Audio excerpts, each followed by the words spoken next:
Samoa. 95.2 Amo.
Sauni awa e te solo muli I lau fai unga ua fai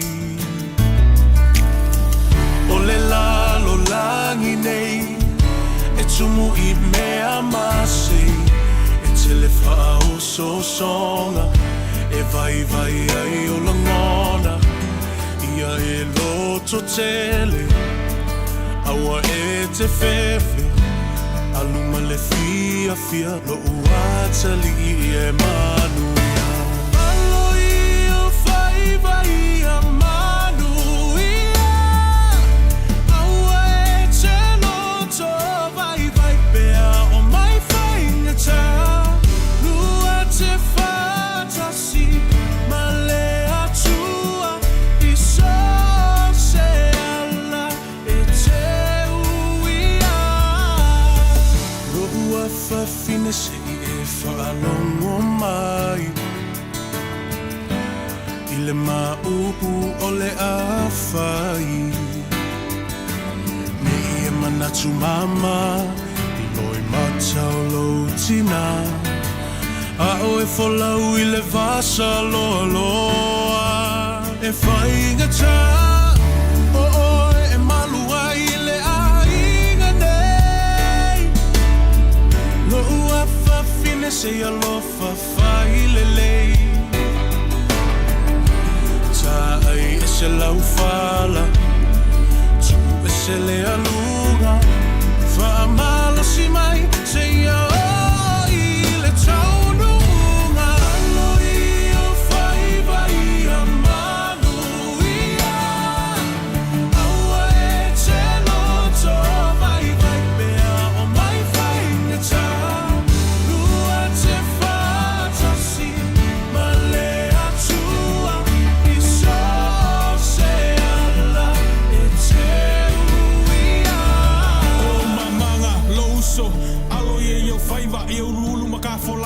Moe moe awa le kaua Ia kolo loko ia manga Kua lo ku ile muri papanga Ama kua ngai ainga Ai mai se la fanga Ngofka kalo kapua I whaalo loa le ala Awa lau savalinga Nge I kuia lo vai se maa Lau se whalonga le lei Ile au ngangi a mama papa Fau kuanga e whai mo e kua ai mangule Whainga malanga Whalonga le lei mai manga kua Alu maamu ngai kama kua Au e ke fefe loko Kele o oe le lupe le awhalele Ki ke ele fili ki ke ele pia Kango e sapo le mangu ia Ko anga le loko ko anga kakalo Awa nge ngalo la kuspa ia Oi se sone te awa ke kangi Ke makau lai le kua le langi Wha amaro si o e le koa Kau le kaua mo Samoa Ia wa ke lenga whau kuanga Ke o loko mano wanganga E sau le ka whako whaia kuia o pai o kawa Alali o whai vai o manuia Awa e te loto vai vai pea o mai whai ngata Lua te fatasi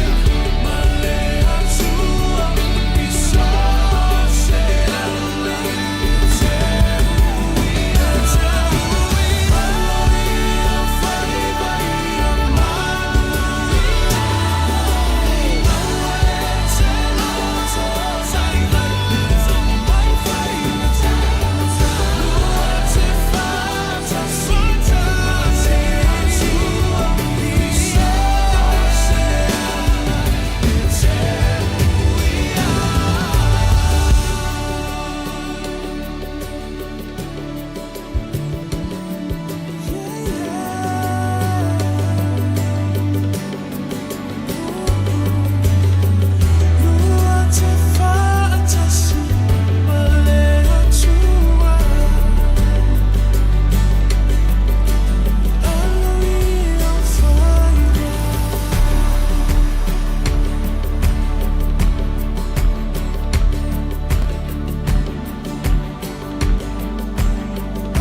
nuevo tú, amo.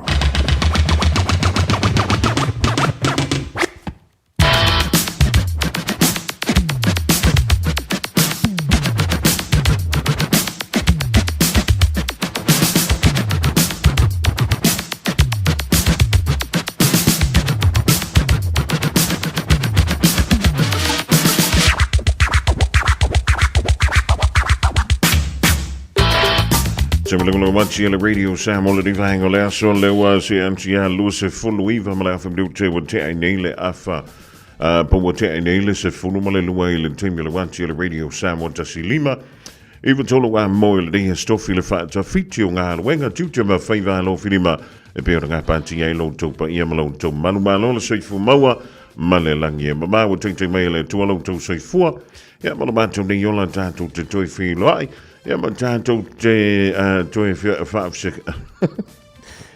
fa sanga ele nei ya wo ma tso fi e au kila di dei talo sia o sa ya lo ya tomo ftanga ja maar se to singa fo ya was fa singa malo sile dei va ngole awo o le te tau whaanongonongo a kui lau leo. Pe umana kau maua o le furu. Le wa o Miley Spring. O longo wing. Ia o le whaai te lavo tātou le nei vai tau. To telefo inisio laia a fia i le ngase o le fulu le nei vai tau. Ia o le ki polo lava male hanti. Ia male mano lo le le fale. Ia ma tāpua i lau sui tau vā le toi ti mai ia le whai tau ngalo. Ia o le na mai tau wantu foile. Ia o le fa mai toi lima. Ia i tu malo fa palot. Le tu toi. Ia le whai tau ngalo ia o la tu palot. Stimio no o ontu le iai. Inisio o fale palot. Amino i tu malo le wamai a le whai tau ngalo. Ia e peo ni iai le so. Mo mor fa malo le tolenga ia te tia peo ni iai le tau maftanga mai le tau na leila. Si ule me fo sting me le mawat o le makwa ko ka kana o ki so le e le usu mai le tai au le ono ia e tau lunga i le tulai fu ma le lua ia e le ala se panga voi le le pipi ia ko ia me le urpua ia ma singa murkalo foi le ia onga lima lo le i mo au ai fa kau a sol fa ia fa malo le tolenga ia te mo le toba tanga mai ana le la se yo le me foi sting me ma watu ia fa talo fa masani o no pa ia le tua o tau swina ni pa vai o la e so se fanta fa tau langa o ta pena foi le folfola ia wal fa un o le riva ia so ma lo le ta pena ma lo le o sai ma lo foi le tau fa talo a wa se file mo sa mo to mam tira ma tu pa nga masani le ta tu wala le o mai o mai o lua o mai o tau ia o Amerika fale la langa ma le iringa o le vai o le laula. Tal si ona maru ia tanto le riva o la. Woli. Ia elanga tu foi le. O le malo si o le nu tal si ia le da wa mai ona au da tu le fa na ia o ngai le tau na leila. Ia ma tu nga ia tu fo ia wa ia nga wenga. Mo le tu singa le o tanto ai nga le ngatu tono ni sila e fa pe foi. Ia tu o malo ma futo me le tanto tu. Ia malo le ia tu fa ia lava mea.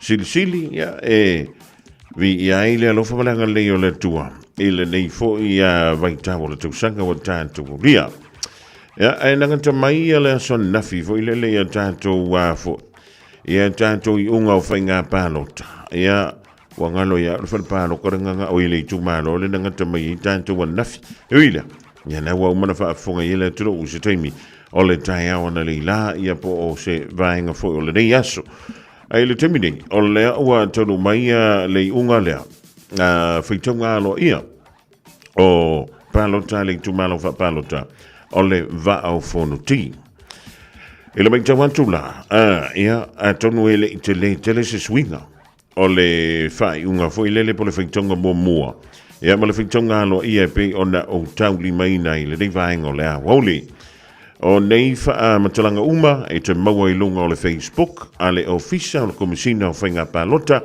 a le malo Samoa po le Office of the Electoral Commission Samoa nei mawhai I sos tangata Samoa lava e lofa o ngā computer ia o ngā I lunga I ngā ke mai moama e sila iai o le unga e to a wha sui tau vāsa whapea leo le sa ili mai iai ia pe fili mai iai se sui e tau wawina le tofi o le tumalo o va a fono ti. Ia mai fōlinga mai la, to tasi le ua pale mai le tofi. Ia ma o le fo isa a vea, ia ma sui fai pule o le whainga malo taluai le paia inga lona se fulu ma le fitu e le nganta fo I lea.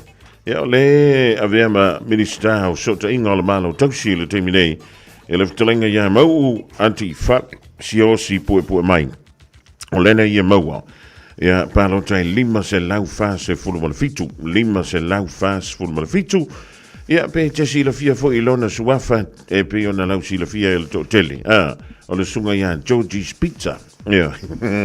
Ka ilo ai sesi pizza sa mo. Ia pe ke maua ia le fale pizza o le ko inga I nai tau fusi. Lima se lau fase fulu fitu. Ia lau fa ina. Ia palota na maua le ftranga ia mau. Ona so tuai le malasa o le afoi. O le fionga ia fui maono tui vitale o fuia. Vaitolo, sorry. O ia o le sui tau va. O le vang faile al fatu tuele tu Samo o tasi. Na ia maua le fai o palota e lua se la wono se fulu malefitu. O le sui lo na tolu ana palota na maua. o le fionga ia le ausa take na seri o le vaenga whakawhailea le HRPP. O le whai o palota na maua e le sunga le fo mai e se lau lua se fulu ma le tasi lua tasi. Ia ma le sui tau va o le CDRP. O lena ia maua palota e lua se fulu ma le lima. Tau mai na moe au whai Brown o ia na o le vaenga whakawhaina o le CDRP. Ia na ia maua ia le whai nao tātou palota e lua se fulu ma le lima. Ia, mai fōlinga mai lai le mai ai o le whaitunga aloa ia. O pālo tai ali tu malo le vaa fonti. O loo tu mau pēr. O loo tu mau pēr. Ia le sā. O le ftalenga ia mau. Ia o ia o lua toe a venei ma sui whaipole. O le tu malo wha pālota o le atu whangaloa ia po le vaa fonti.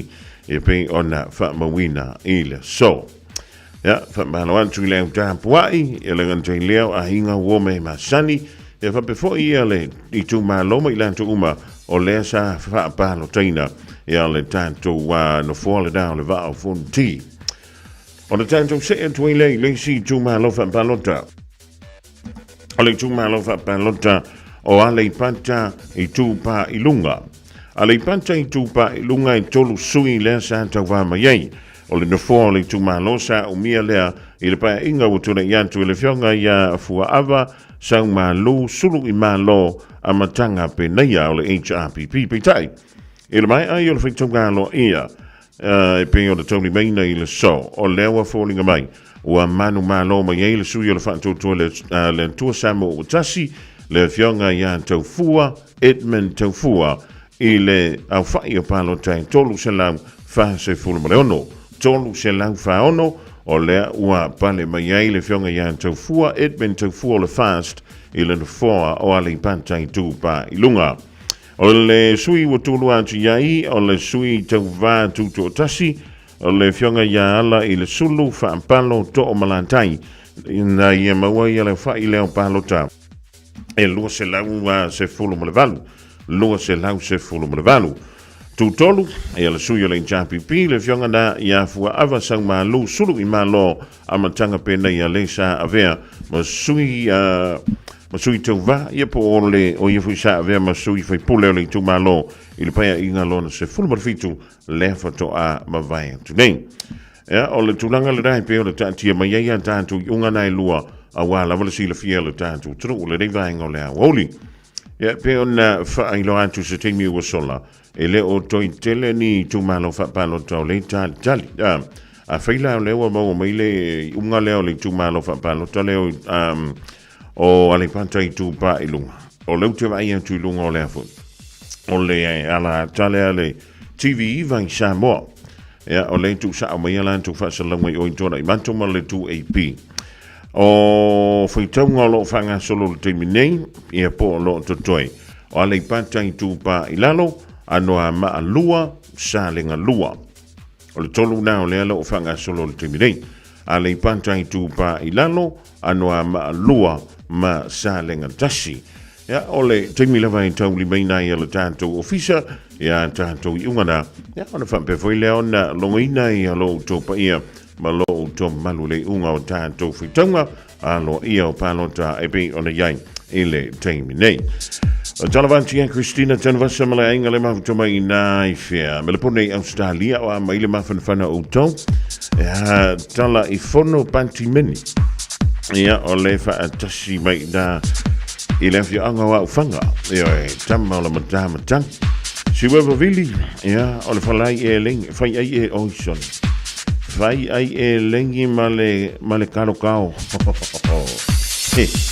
Nga umanga umafarkamanga o ka whakawhakawha kua foile ia mā kāru wakua ia awangi o ka whaisis i le mea lela kāru iai kusanga nga umanga ka umafalau ka mawhakangaranga ia mawhiwa i lo marko vaenga koe wala auoi ai sue akunga o la makua mā ngai alau ka ngulu foile le whaneo whaneo foile le kuma ka whanga kama foile le ngā le papalau whala ia malou ali ia mau vai foi le la i le sa Ia mare fiu e wala au mai ane makua pu lau a lo miki a fua.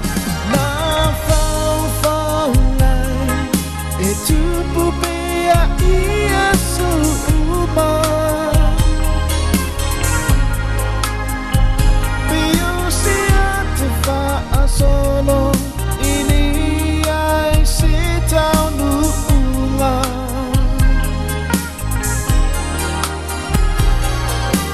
samuai imana tua oi itai ni uma seuni lalu langi iang ai lau fua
Lucia ai taunu ulo ufa moe moe samuai o te fo ia tu tafa atasi maoe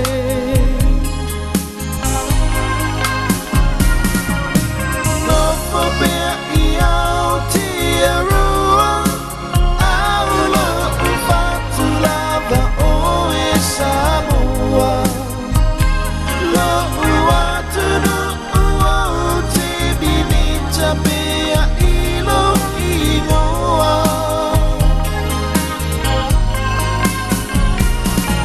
Walongo longo a o tala tau taua oi ifa angatama o si manongi sasala. Mawilo uanganga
kembali na ole ngata ula bandi le divainga ole oli sili ya samo.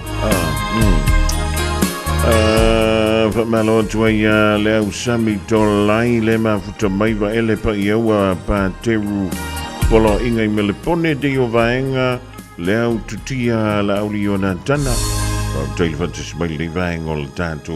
Last time I walked to the dairy, there was a big dog roaming around. I don't want to get bitten at my age. It's better just to have no milk in my tea. My daughter will do the shop for me next week, so I'll just wait till then. Roaming dogs make kuia like Panisi afraid to leave their homes. If you own a dog, make sure it doesn't roam. For you, your dog, and your neighbours. A message from Auckland Council. Tāmaki Tūriki, All Together Auckland. O le Casa Beds and Appliances, o le tali o manaonga, i o loe whaatotonga ilo mauta, ini taulelei, toi anangata, e mawai moenga ngā o si tutono New Zealand, wha apea se tino fōa le potumalo lo, laulau ai manafoa, TV, la au pese, usa aisa, masini tā lava, telefoni whi aveai, maisi. A whiu ane loa i le whawhituwha Great North Road o tau, po le tolo whituiwa Great North Road i Henderson, le Casa Beds and Appliances, telefoni ovalu selau, lua, 555, ovalu selau, lua, 555. Talofa Samoa, o Ateshna Ryan, o le Licensed Immigration Advisor mo le Auckland South Immigration Consultants. E visosoani mo so se tu ai ngā visa e malanga mai New Zealand po Australia. Telefoni mai nei loa i le o tasi o no valu whawhitulua. Po le olua tasi o no valu whitulua tolu o. Radio Samoa. Tasi lima e watolu amo.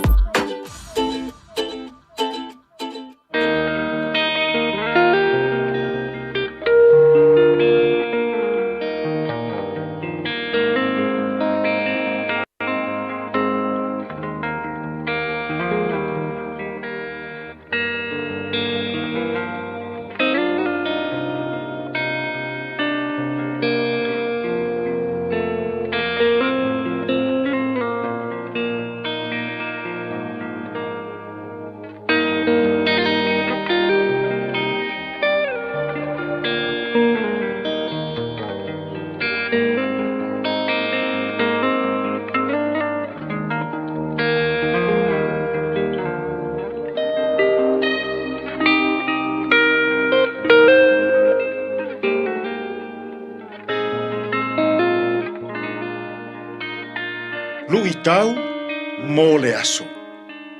O le tupu o Manase. King Manasa. Lua le nofoa i ngā tupu, mata upu e tolus fulu ma le tolu. A olona foi upu e se fulu ma le tasi. Ona whaao o mai lea e lea lii i a te i lātou.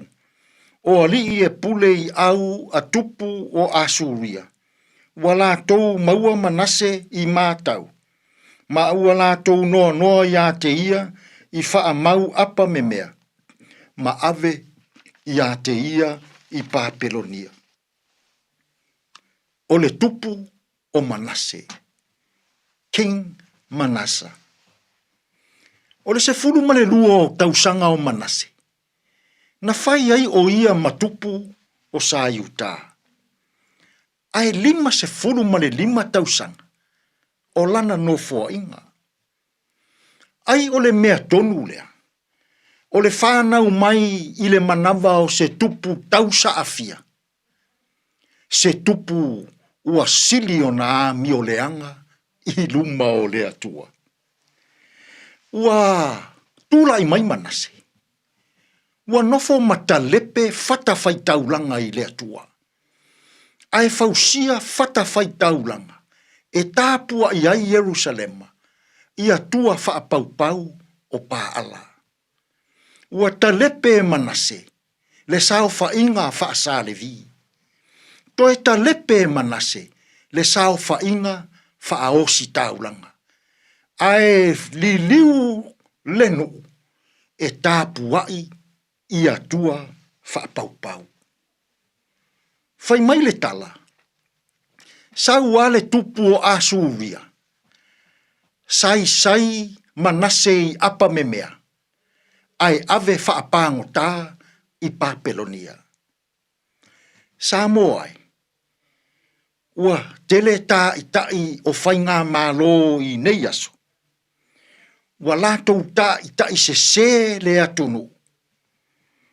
E whaamalie ai o lātou mana onga leanga. Ua tele tā i tai e pei o le tupu o Manase.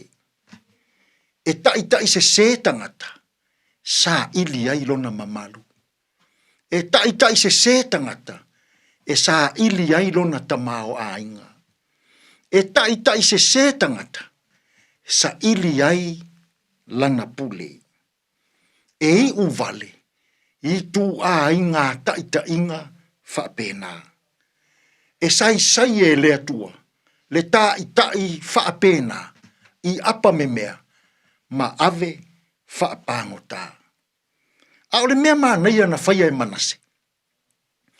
Na sai loa whapangota ma ave i Papelonia. Vave ona tuli vahe i lea tua i lana tataro. Ma whaato ese. Ma whai i lea tua. O ia ua se. Ao le vave fo i o le tadi e lea tua i le tataro a Manase.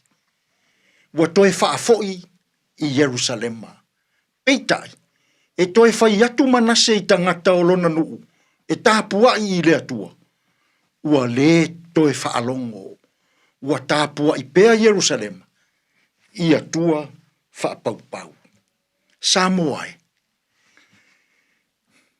E leanga se tai a e tai tangata e whaamalie ai o na manao. E leanga se tai na te tai i tangata e sa ili ai sona tamao ainga. E leanga se tai na te tai se tangata e sa ili ai lana pule. Awa tātou te whaatai i le tupu o Manase. Tai se tangata. Ona o le fia maua o le pule, fia maua o le tamao ainga, malona fia maua o le mamalu ma le whaaeaina. A se, aua leo si mea mana ia na whai Manase. Turi vae i lea tua, ma tau tino, o oe, o se tai, ua se. Tātou te tālu. Lea tu wae, a oa o maia i mātou. Ia o mātou lo na tai tangata i lou fina ngalo pa ia. A o mātou se. Ia o mātou i lo na turi vai i la ua fio. Matau tino o i mātou ua se. Tai maia la ua fio ia i mātou i le nei aso. E tonu ma le lei ai mea uma. Lau lava suafa Yesu ua mātou te talo atua i nei. Amene.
le vingo le tua me le fepese me to tisi papalo sina monga ile di vaingo le aso ua tolunga to ile polgala mena o le lui tau mo le aso mo i tanto uma le pese ono sfun lima tusi pese na le kalisi me tisi le ie o whaalongo e mole tuelenga whautang le sunga le whiwhi au ia Reverend e tisone ngafa mole tanto upfolfola i le vaingo le woli la to Moses Yona whapoponga timi masani le aso ante hau o tala tasi usi mail whaafonga i telefon.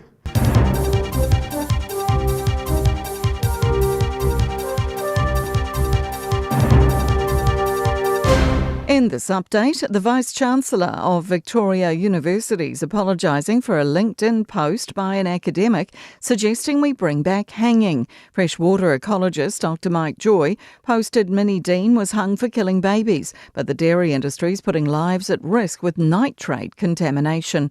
His senior political reporter Azaria Howell. Dr. Joy then said, how about we bring back hanging for industry CEOs, something the Federated Farmers called violent. The uni's Vice-Chancellor Nick Smith says a call for violence, whether intended or perceived, is at odds with the university's values and standards. Dr. Joy's apologised for his comments, which he admits were completely out of order.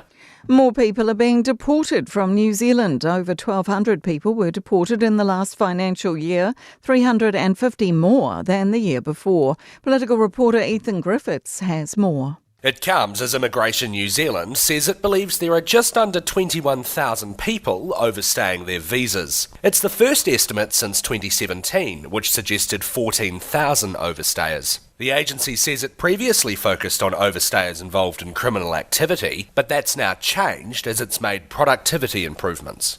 The Prime Minister is attending a virtual meeting on Ukraine so some world leaders can talk face-to-face. French President Emmanuel Macron says they stand ready to build a robust and lasting peace in Ukraine.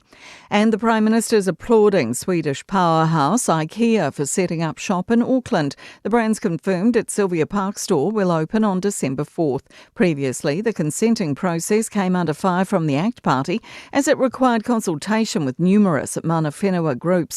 National MP Chris Bishop called the process insane. Chris Luxon visited the IKEA site this morning. We have 500 new jobs here. We have a number of other jobs associated with the development projects and the infrastructure builds that are starting to take place. That's news. In sport, the All Blacks side's been named for Saturday's showdown with the Springboks at Eden Park. Elliot Smith reports. Simon Parker retains a starting role but slides from number 8 to blindside flank, allowing Wallace Satiti to start at the back of the scrum and Adi Savia to start his 100th test on the open side. Cortez Ratama has been ruled out with the rib injury he suffered in Buenos Aires, handing Finlay Christie a start and Kyle Preston a probable debut off the bench. Emoni Narawa replaces Sivu Reese on the right wing, while the fit again Terrell Lomax joins Tamaiti Williams in backing up the starting props from the bench. A Kiwi is through to a US Tennis Open final. Aaron Routliffe and Canadian doubles partner Gabby Dabrowski have claimed a straight-set semi-final win over Italian second seeds Jasmine Paolini and Sara Errani. That's sport. I'm Jodie Gill. Talofa Samoa, waulene yo kasfutialu, awal suia lingila wale kio. Aeva mai ina se fudu lima iva kolu, Amo, Radio Samoa, Vivela A.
Sifumali na mauto tasi aswa o le rinvaeng o lea so malapese whamai le rosa ua e mantala.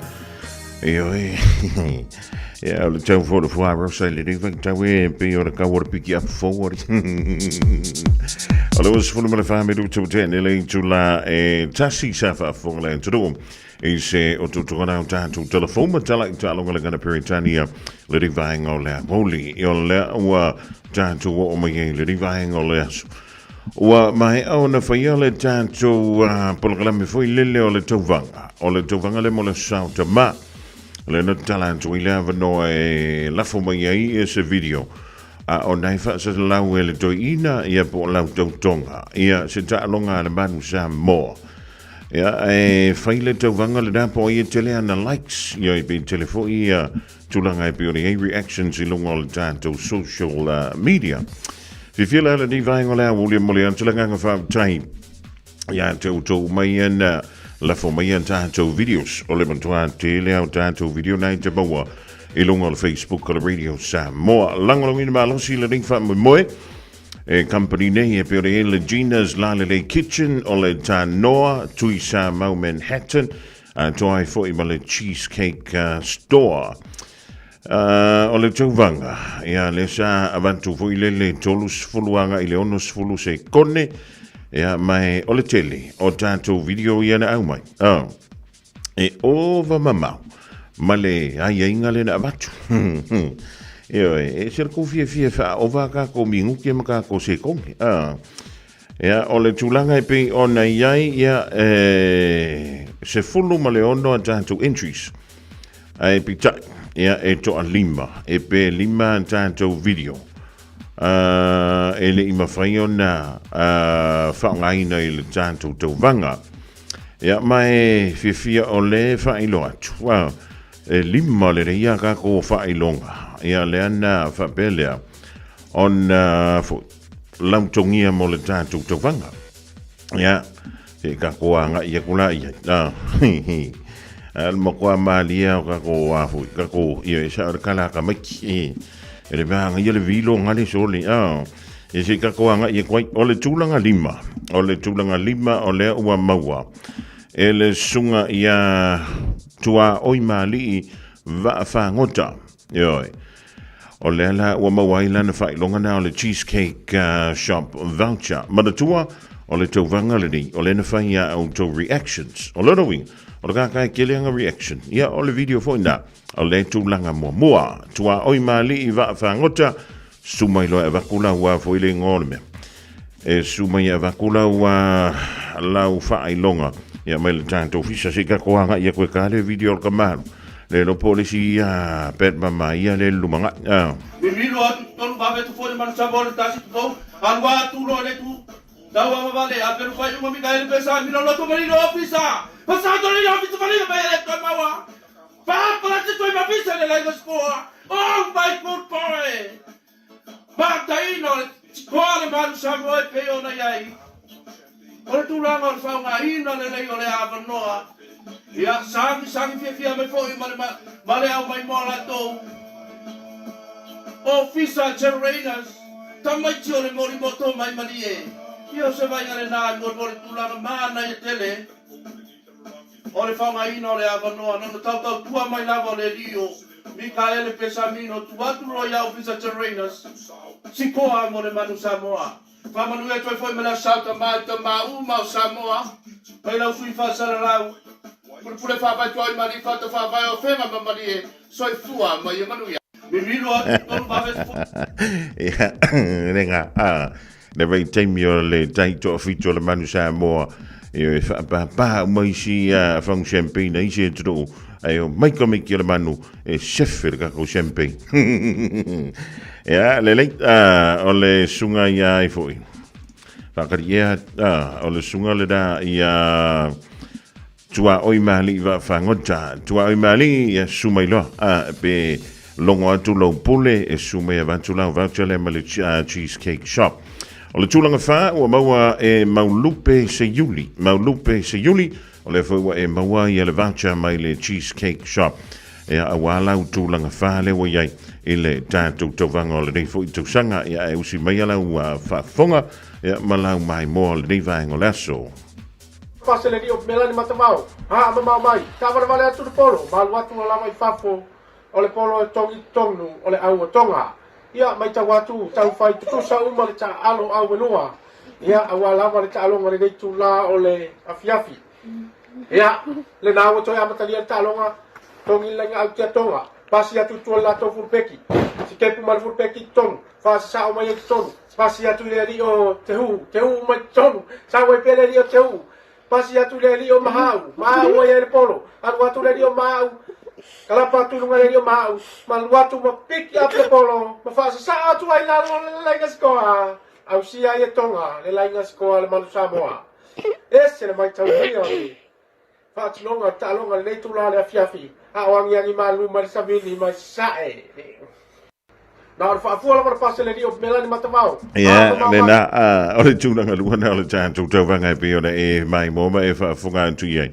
O le sunga ia Maulupe se Yuli, ia Maulupe o le wai maua le tūlanga wha, taimo le lau sao le tātou tauvanga, i le nei fo i tausanga, o le wata pena mai le sao le tūlanga tolu, i le tātou tauvanga, o le sunga ia sa lesa le au moana,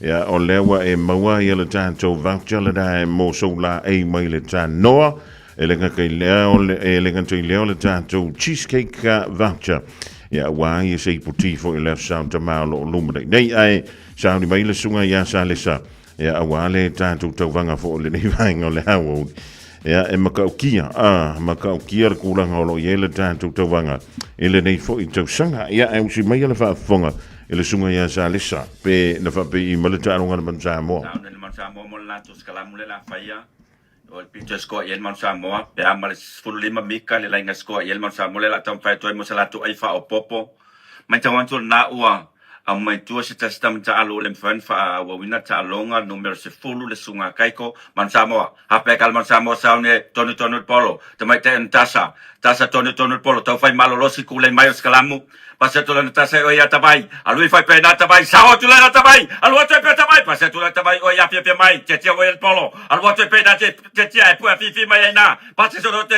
o ya fu moa alu pe se manu cambia tu pe da se manu sao tu pe da se manu alu tu pe se manu pasa tu se manu o ya ngai po fai ba sabea o el polo alu tu pe sabea pasa tu la tabai o ya si fanua alu tu pe si fanua ba fa pa o lu ala la si koa Masikoa on the radio Samoa ta silima I tolu amo manuela satamba sound in mansa lena sole e se foi le kuenga me fa pe e na tanga pas polo ai le se awula tota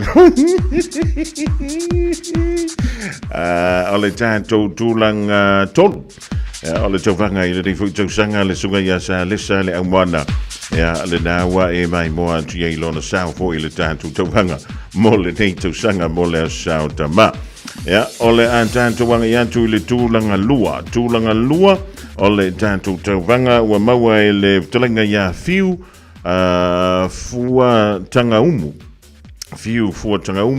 o le ua maua fo I la voucher mai le tā noa a waso la e mo le sao tama ia atu ai fo I ma le dina sore o longo winga ke ruo I o I le tina le tuisa mau Manhattan I le aso for regular lo winga le aso anta aulea anto ai malau voucher na mai le cheesecake shop a wa lava I se puti o le mai ai o tona I o le sao tama ia usi mai le whaafonga mala mai moa fiu fua tanga umu malona sao le tātou tawanga I le nei fo I tausanga so ia manuia le sao tama uma lama le manu Samoa ia mise fo yo o Samoa uma ya le usau ni le au malosi mai tonga tit ava le polo wale amatalio la tu talonga manu Samoa ke ka ava ko le polo al watu le polo so ma walu le rio se mostiti saula lo mo le polo pot lenga lu male manu Samoa molo mai per polo pipi mai tono ma travelota o peta pale poi Morris pasa manu sau pele molo le na manu Samoa pa u la lo fom le rockinga tiuno tonu ha pekan manu Samoa le wa mai tu le polo pasa pio ya Steve Peso watu tu ya wa inga tuinga mala kasi lua tolu le fai no pue wa inga tuinga mala tu watu ipapo ya to vaenga alua tu peto vaenga pasa tu papo ya praini ma ba na ya lua tu pe praini ma alua tu pe praini ba papa lo wala inga sko le mana ya lo so fa inga le manu Samoa ya manuia le sa tama uma lamo le manu Samoa ya mise fo yo o Samoa uma ya le usa le na o le sao le da makaukia fa so longa tama e pe ona e mai mo atu le sunga da ya polifutanga ya fiu fu tanga umu ya le wa mo le tulanga lu le tatu tawanga le ya tu sanga ya sumailo o le wa va tatu fa ilonga I le official radio Samoa ma le tātou whaailonga mua e sui tau wale wa manu malo I le tātou tauwanga le nei tausanga o ia le ana ia maua ia le 5 se lau whaantolu pālota po o reactions ioi 5 se lau whaantolu ia whaamalo atu I le sunga ia file musua foa ua e maua nei ia le voucher lea e se lau 5 sefulutala mai le au nanga le Gina's Lale Kitchen lano winga kiri ko pole tona I o le sauta mau le wa mawa tu I e lengan tai lea o lo mawa le tanto voucher mai le tanoa a wa so la e mole aso sauta ma fa pepa mata mole talonga le mansa mo le fa ngol leva ya so yo Rotorua ya male fa longa mai le cheesecake shop ya wala vali puti pe mai atona yo le sa tomato mole tulenga fa train ia tātou company le wala ngolongo ina ia fa longa le tātou tawanga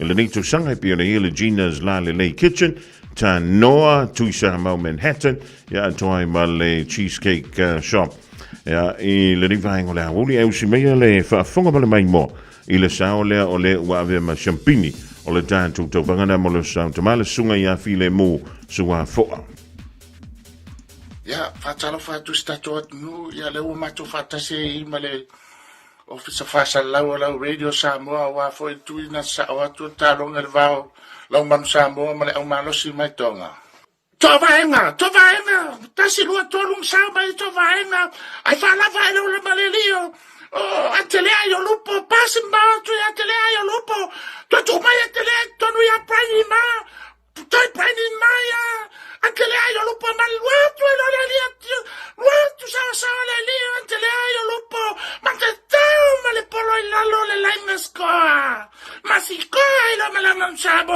le ulu ai tai le talonga manu Samoa First five man Samoa ma le ai no polo Savali mai tuala watu ova. Manu sabo fitu tonga ele tau ai. E masina malo longa pupu.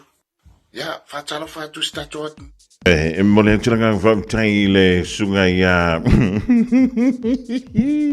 Ele sunga ya file musua fo ole tau sao mole sao tama e maua umalava nai maua umalava tanto video silunga on Facebook on Radio Samoa na pawa ole na talu no wola talu foi no fa salala ole fa tau fa longa le ni polo na kapi e tatao I lalo leina score e tele ai no atu tamala kapi tatao le polo I lunga le leina score e tau fa longa le ni polo na kapi e tatao I lalo leina score yo ai fa malo wa alonga winga e foringa mai e aku ngai kamera kapi susu e lunga lenga sko on ka kawa ile ila no polo kapi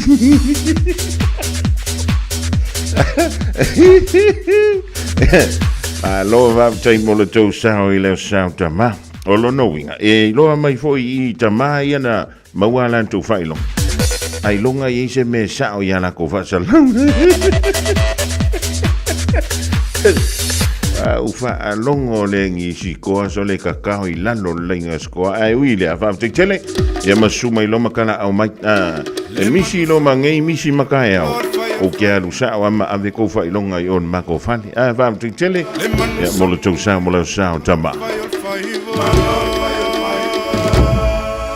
Sai mau se bai fai ka penga nga ka ma soling o mau do fu vai ko nginga lang moanga por kai mile ile mo su e sau TV ma le kele o kala pa ko ale fi ko weling kong ile kasi ma fanga o ngai ma kua mata lenga nga ai nga su I mai le muri papanga kale apa ai o so fa po se I ka lo akama ai tu ile fal kalie inga o ki aku oli apalala mo mai Kenya Kiva ai ke ya ile punga mai so fai popo I lalo le post ko sekia so ai sko kilang mo base mai kamika o like ka ele sami punga I lunga sasa I lalo ele kai o makangi fa bea oi wala bea ola ma fa ya hani mai lo ofu kala ai sai le manu Samoa ya my lord fire my lord fire le manu Samoa ya my lord fire my lord Now my ingilang ay aka la kasupo Jack ka make iliko fu cherry lefo se ole awe ka alo le fako ka mai pule ala ko loko como mai se si kuwa mai kong ka ma fa tu oto ole ka ngaka pala e ma kuwa I leilo aske ai muli aku I kuwa service me nga olo ai pefu la ve ai la mal ka ma o mi ka ele pesa mi no nga ole fie pa I ma I polo ku angimo wale mai mo sangi e ko skep ke ba ai kuli o male au pe ai ko fai mai yau me fo lo lui ipi la lo la ai o ma wai o va lo rapo amlo san so o la lo le po officer travel rainers mo sanga e ko sa o se si male malu e lo le po mai a lo e pu mo le manu Samoa ya my lord fire my lord fire Samoa ia malol fai ol faiva Whamoe Papua ia laku fasi kama isusukinga Ai pai a pelu fa ai unga mafuli kama isusukinga E ese malo fa ia se ribi male au o fiki Koma kasi mai lo usu e fai sau malo longa lai kiki Se iu kasi e mika se ni o leipu siamu o weni konge O le alau kala Yo e o siamu o weni konge Fui mauno Olo ulo Ngalu male mana Ova olo karikongu Nge kele sau kala e le kai Unga olo fia aka Onga ole malia kele o lau ngā kongi a kama O mai potu kou Whapapala ko whangu champagne O mai ingirangi Whapapala ko whangu champagne O mai manisi au ngā Whapapala ko whangu champagne Ai o mai ka mai tule manu So le sefere ka champagne Le manu Samoa ia malol fai ol faiva Le manu Samoa ia malol fai ol faiva Ringi lalo langi le finau mai o le manu A o fika ko kalanga lafo o ka se le mangmangu Fai mai o le mea mau Fai mai ua laki le kako sao Anga le ai lea o le pangsi I unga lo ka pau pau Tu lou lava fai mai gas Chiki pam pam mai o fai a Wai nga sola male I po le fikua Hong Kong O le mau inga I le ki o ma me po e aka O e si I lo ka kungu Fake ke I le masalafa Wa o le ngi faanga kama o le polo e salafa lafa Ia o sasia o le si au soa po au kafa O lau kalengi o lau ka alo o lo ngau ngau O lau kolengi o lau ka kalo fa ngau ngau O lau le fa vai vai ngo fili le anga o le kau Ale o kali fa ali ali mai luka ko ka pa au Le manu Samoa ia malol fai ol faiva Le manu Samoa ia malol fai ol faiva Filau, o oi o le usa makua Kasa kusi aiso e mai ngai a Timoteo Yosua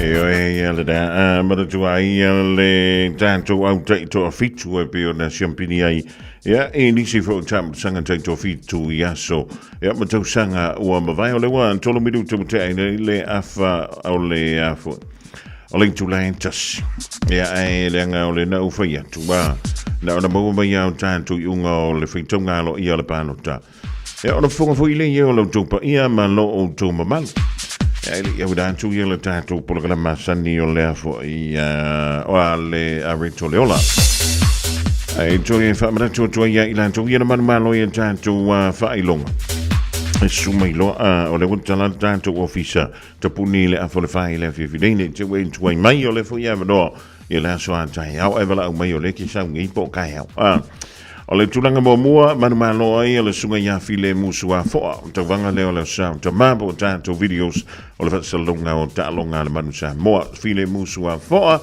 o le tulua o fiu fau fuatanga umu tutolu sa lesa le au moana sa lesa le amwana tulanga fa wa maua le maulupe se yuli ma le tulanga lima o le tauvanga o manumalo ai ia tua oimali I va fa ngota o tau nai to lima ia le wan tapina tu ia le tātou ofisa ma o tau whailonga I le deivaenga leso au leu tonu mai ia le unga o le whainga palota a le tumalo wha palota o sa lenga tasi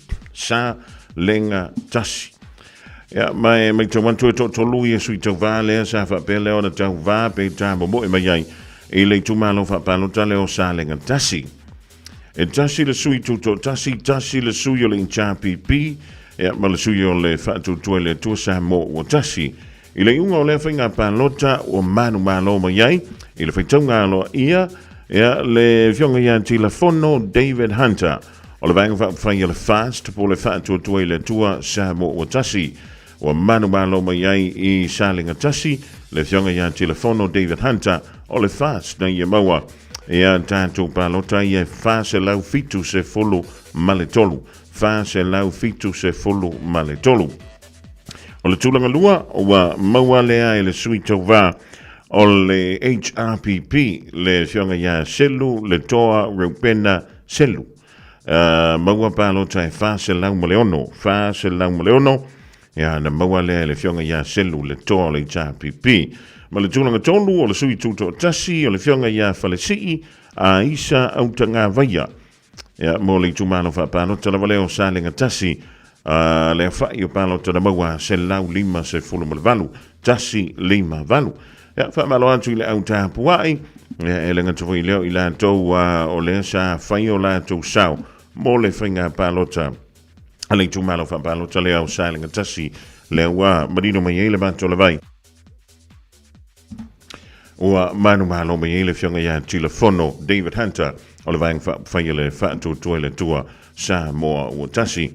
Ia, o masalo mpe toi tolu pe toi whai tātou i tūmalo o le la vai tali le so ia le teimia mai a i le whaitaunga alo ia o la tō pusa palota. O lau toi lusfulu whamiru te ona tāle o le tūla e lua.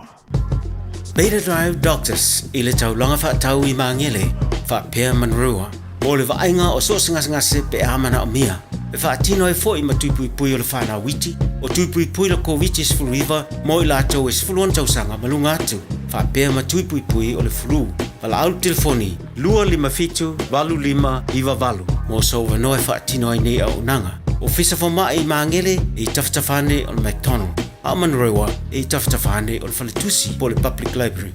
Beta Drive Doctors Clinics.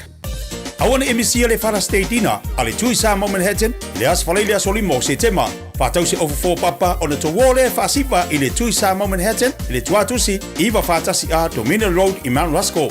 Limas for talar ticket e te fiu e tau sami i le po. Pa fei menu, ta tala le pa mo vai tau mafa, a mata i le a whaleono le a fiafi a hai atu le level po. O le a whaafi file tu sa mau pen i le a fiafi. Vili mai lis mo so avanoa i le Old Watasi, o i watasi o fitu o valu. Old Watasi, o i watasi o fitu o valu. Radio Samoa. Taslima i watolu. Amo. Bread of life sent down from glory. Many things you were on earth, a holy king, a carpenter, but you are the living word. Say it now. Come on.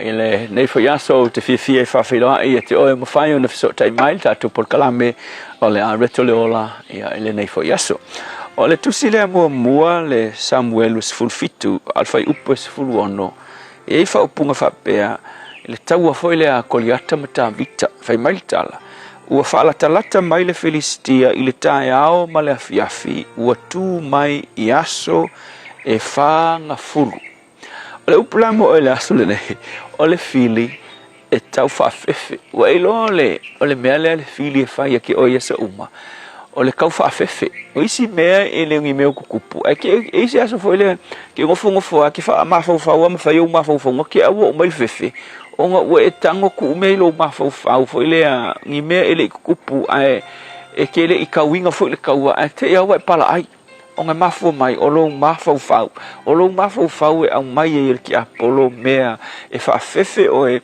ina ia e loko vai ma e whaia ina i leo langa le nei whapena le mena tupu i le taua lea se kaua maari e kele o le pala a ai o le ngu o Israelu ia koriaka ai le i pā le kaua e le ingisi ua whetaui ai ke au ua whefefe vai mai le tala ua whesa nga itu au e lua ku mai Israelu le spiko ku mai a Filiskia le spiko mai kamai vangun ngai e vai lato al mela koriata le sau ai sa faia Filistia ole sau fafo male mele kempa i Filiskia ma alanga mai ma vala pawanga langa me fai ole sau ku mai ma alanga mai ole tamalo na fe mai e iva futu le mawalunga ole tamalo ole koa malosi e ka malo ni o koriata ole mela koriata fai u fa ngalo nga mawalunga malonga malosi ma le fōringa waia e whai ma mea e wha ko ila loi sa lae e le kau au ko ila loi sa lae e lulfefi mai ua saur kai au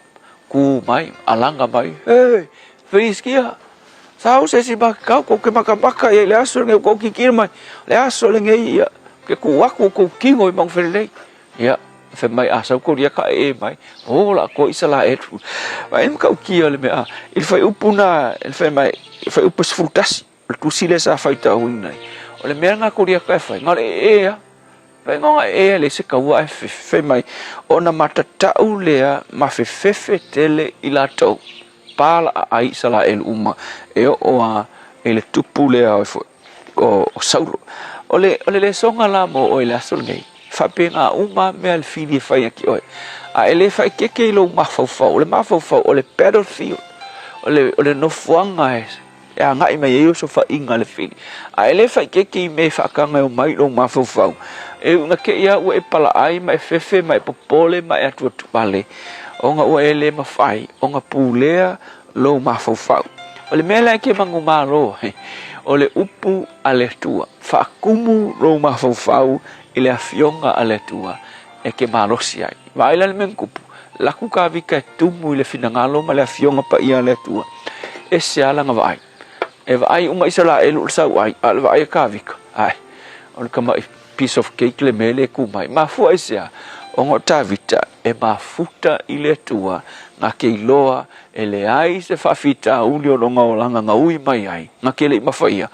o nga sa ia ile tua mai le fe mai langa kala ai nga upingia le ulosa nga upingia le lionga fe mai langa kala ya seu e fa pe nga fo fa pe o nga ile tua ya ke ole ngo pingi nga ile ulosa ma leong e fa pe na fo o nga ile tua e ke pingi nga ile ile langa mai ai ke lo ka Israel na esira la ko vai ma fu mai pala ai mama ka fefe ao tamange ka vika o tangata tumu ile upole tua tumu ilo ngai loa o le tua le au ngai le la na ese ai la ka vai mamangu ma lo ai man tua le upula sur ngai o le fili e ka fa fefe ai ma fu ngai fefe ona ole ai le upole tua ma le tua soifua i to tonu o lo loto le tua ia pei matou tavita tele mea o loanga i mai li lalolangi le ngai whawhewhe i matou i mea tutupu ai aua lava nei tuina i o matou loto mo mako mawhauwhau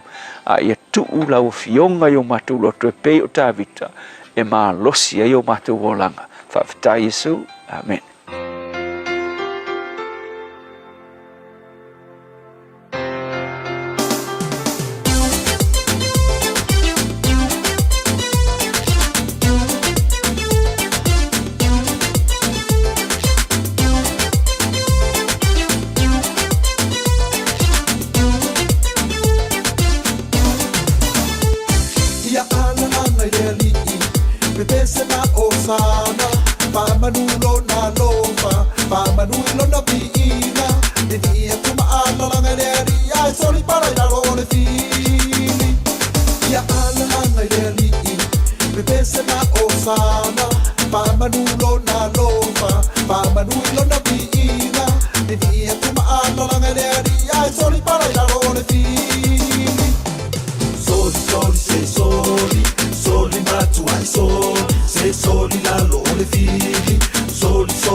Ya pepe se tato uma, pepe se ile faale anganga, famanu lona lofa, famanu ilona suafa, tato bibia tu yele ali, ai soli para ilo ole fili. Ya pepe se tato uma, pepe se ile faale anganga, famanu lona lofa, famanu ilona suafa, tato bibia tu yele ali, ai soli para ilo ole fili. Soli, soli, say soli, soli matu ai soli, say soli lalo ole fili. Soli, soli, say soli, tu ai soli, soli, say soli, soli matu ai soli, tu ai soli, soli, say soli, tu ai soli lalo ole fili.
So fai fiu talapaunga le rivaingo le awoli fa mai matua I soli le fili ioi. E te atu le fili ma e so ese ma le fai fili. O le wato e sfulu lua minuto na tana o le tula e lua mo le tulaga fa tai le sunga le fai fe au ya pasta la fai le copa. O le Assembly of God in Lano I le moteli sa la fai mo le tato programme. Mo e ma mo tanto uma le dia o le mantango fi o le so tofi. Ja, fa telefoon toe fu dai Palmerston no follow ma fu tomele a fionga le no sa le so ya fu matu le divang on hawo ja le na te le fili ma so ese male autopsi mai o le mena o miena mai il tangata o le tilo fu il feo wa yo tamai tai tausi mai 24 hours a day 7 days a week Radio Samoa streaming live on www.radiosamoa.co.nz. O leu tonu mai ni sene o tātou whaalinga ma whaasilanga mai nuu awhio anga o Ekalesia. Ia whapefo inisi o tātou ainga I tutonu o Niusila. Ia wala wale longu puyeli o lau topa ia ma lo o tau mamalu. Tomu antu ia tātou whaalinga I pia o Ramasia I le tātou talalea. Ia mai le tusi o le vau filifili ma le tusi o le songa. Awaringa lo sa lo minga o le tusi o le songa a toa I ma le tusi o le vau filifili. E te maua iai ia wha lupenga o Samoa I sifo tutuila ma manua. O nisi o talatu o Samoa o alanga upu. O le matafa i o le matai le whainga o wha le lave pe o wha I puiponga.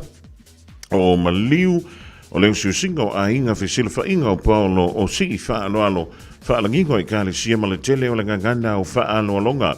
Família, olha se fitu se fulu tala le tau. E maua le official radio Samoa le tolupa tolu ono Hobble Avenue Manukau, tolupa tolu ono Hobble Avenue Manukau. E maua tu ai saulo minga morisi fa mtalanga wala mai le tatu official le lua ono lua. Tasi lima I tolu lua ono lua. Tasi lima I tolu I teimi whainga wenga e te maua ai ia le afo.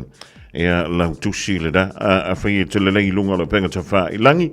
E mawhaiona e taina I lalo I le whaupunga o le shopradiosamoa.co.nz shopradiosamoa.co.nz ona e mawaila I lea e ha ole tātou link lena e mawhaiona whaatawai e a sau tusi.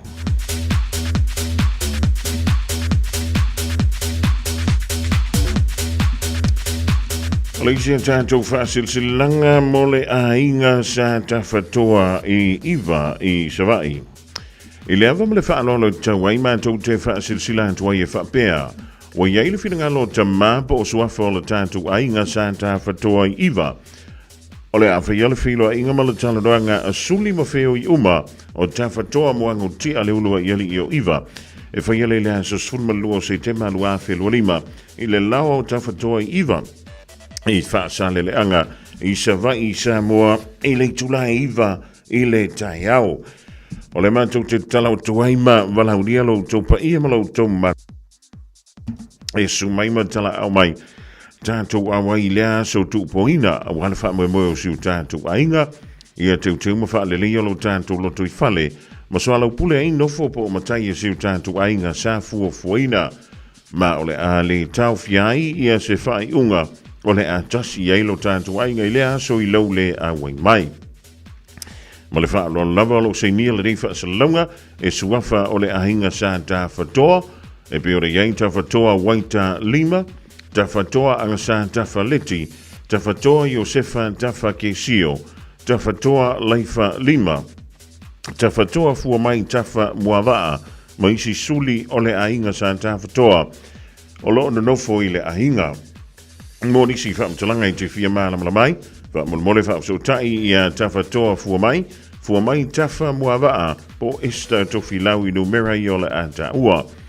O le olua tasi o valu lima o, iwa lima. O olua tasi o valu lima o, iwa lima, po le olua tasi o lua iwa lua, ono fitu o.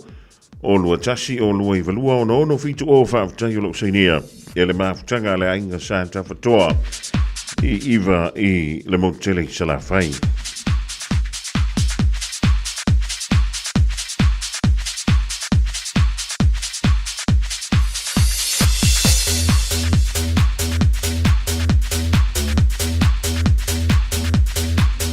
Ma le tātou whaasilsilanga muli, whaasilsilanga mo alamatama whanau, alafia anga o a sau. Tulou sa mo lau whaafunganga ai I le awa mele whaaloano I whaasilsila antua I le mafutanga a alo matama whanau a sau I New Zealand nei. O le awhia le tātou whono le stona I ia so ono o le masino setema lua whelua lima I le tuatusi masani o le tasi lima Beds Road I Ontara mai le tolu I le awoli a nga I le fitu I le fiafi. E talo atua I le amatele I tama whanau uma alo tātou nuu ina ia tala au mai mawhiwhia mai tātou mafuta whaatasi mawhiloa I a wālawari ati na ina ia maratau mawhinga o le tātou mawutanga whaamulmole ha whaamaratuantu lau le stala masau plate a wale tātou whaamalostino whaamoimoe le lofa malanga le o le tua ia tātou waulia le aso I lona lofa malona le whaamtai o lo sainia lau lau a whono le mawutanga alo matama whanau na o le fio anga wa sau I to tonu o New Zealand nei. O ni sinau tātou whaasilsilanga leo tonu mai le official radio Samoa le nivaenga o le awoli a wala vai le longa puili I o lau topa ia ma lau to malu ina ua toi ono minuto ana tā leo le tulai lua I le tautua a lau radio Samoa. Tasilima I vatolu amo radio Samoa. Soyana foi le osi, se lava ua e oti, se lemna oli sa pasui le au ngai au mai le na sala.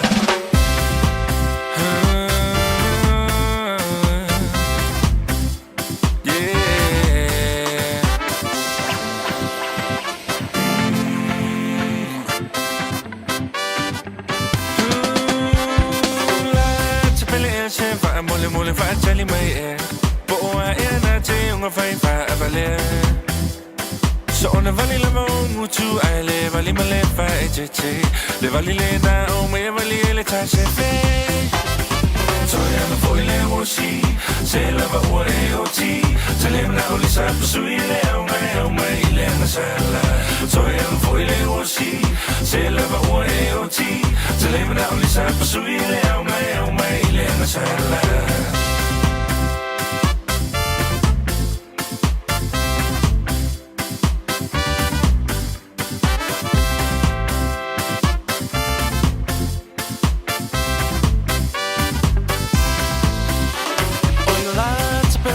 so say ta fa so so ina. O si o nei tu si e vala au ina. Ua tumalo atoi nei mo si va rock and roll. Ai wanga lo ya oe o le papio. Samo ai o moni o si va o le malama lama. So oi nu ui tua ma ala la fanga. I won't make to say face so far I'm telling a bear. Why fear you for 11 oil cha cha. So you for 11 o si, say love what o ti. Tell him now he's up so you away in the sala. So you for 11 o si, say love what o ti. Tell him now he's up so you away in the sala. Na na na na na.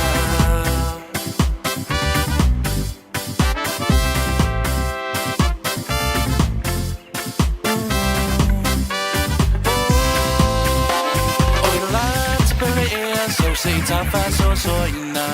O si o nei tu si e vala au ina. Ua tumalo atoi nei mo si va rock and roll.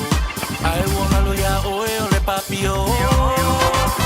Samo ai wa moni o si va o le malama lama.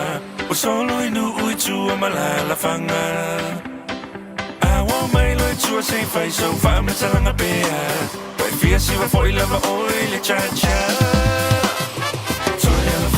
Si se lava ore o ti se lembra o lisa sui le au mai le na sala so eu foi le o si se lava ore o ti se lembra o lisa sui le au mai le na sala.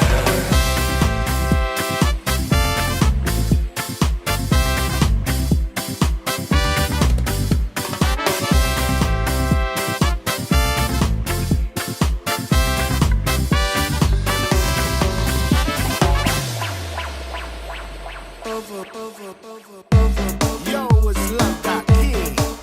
It's another one. This song is called Bobo. For all you people out there who like to relax with a good massage. So we Bobo mai la kaulu.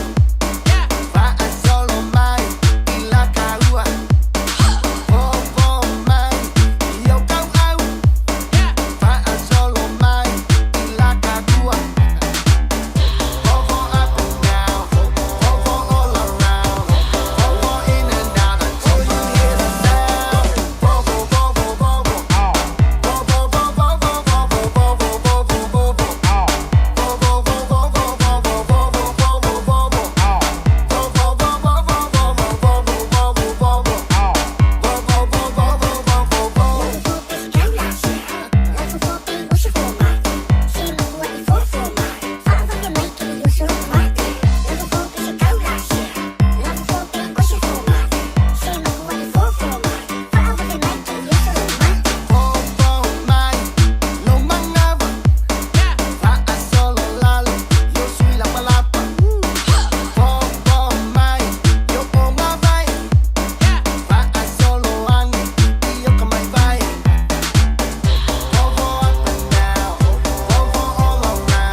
Maria.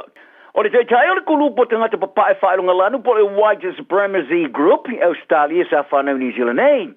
Wa mana nao i le whaita wafe mawhi tangata Australia toi ti po ti mai New Zealand.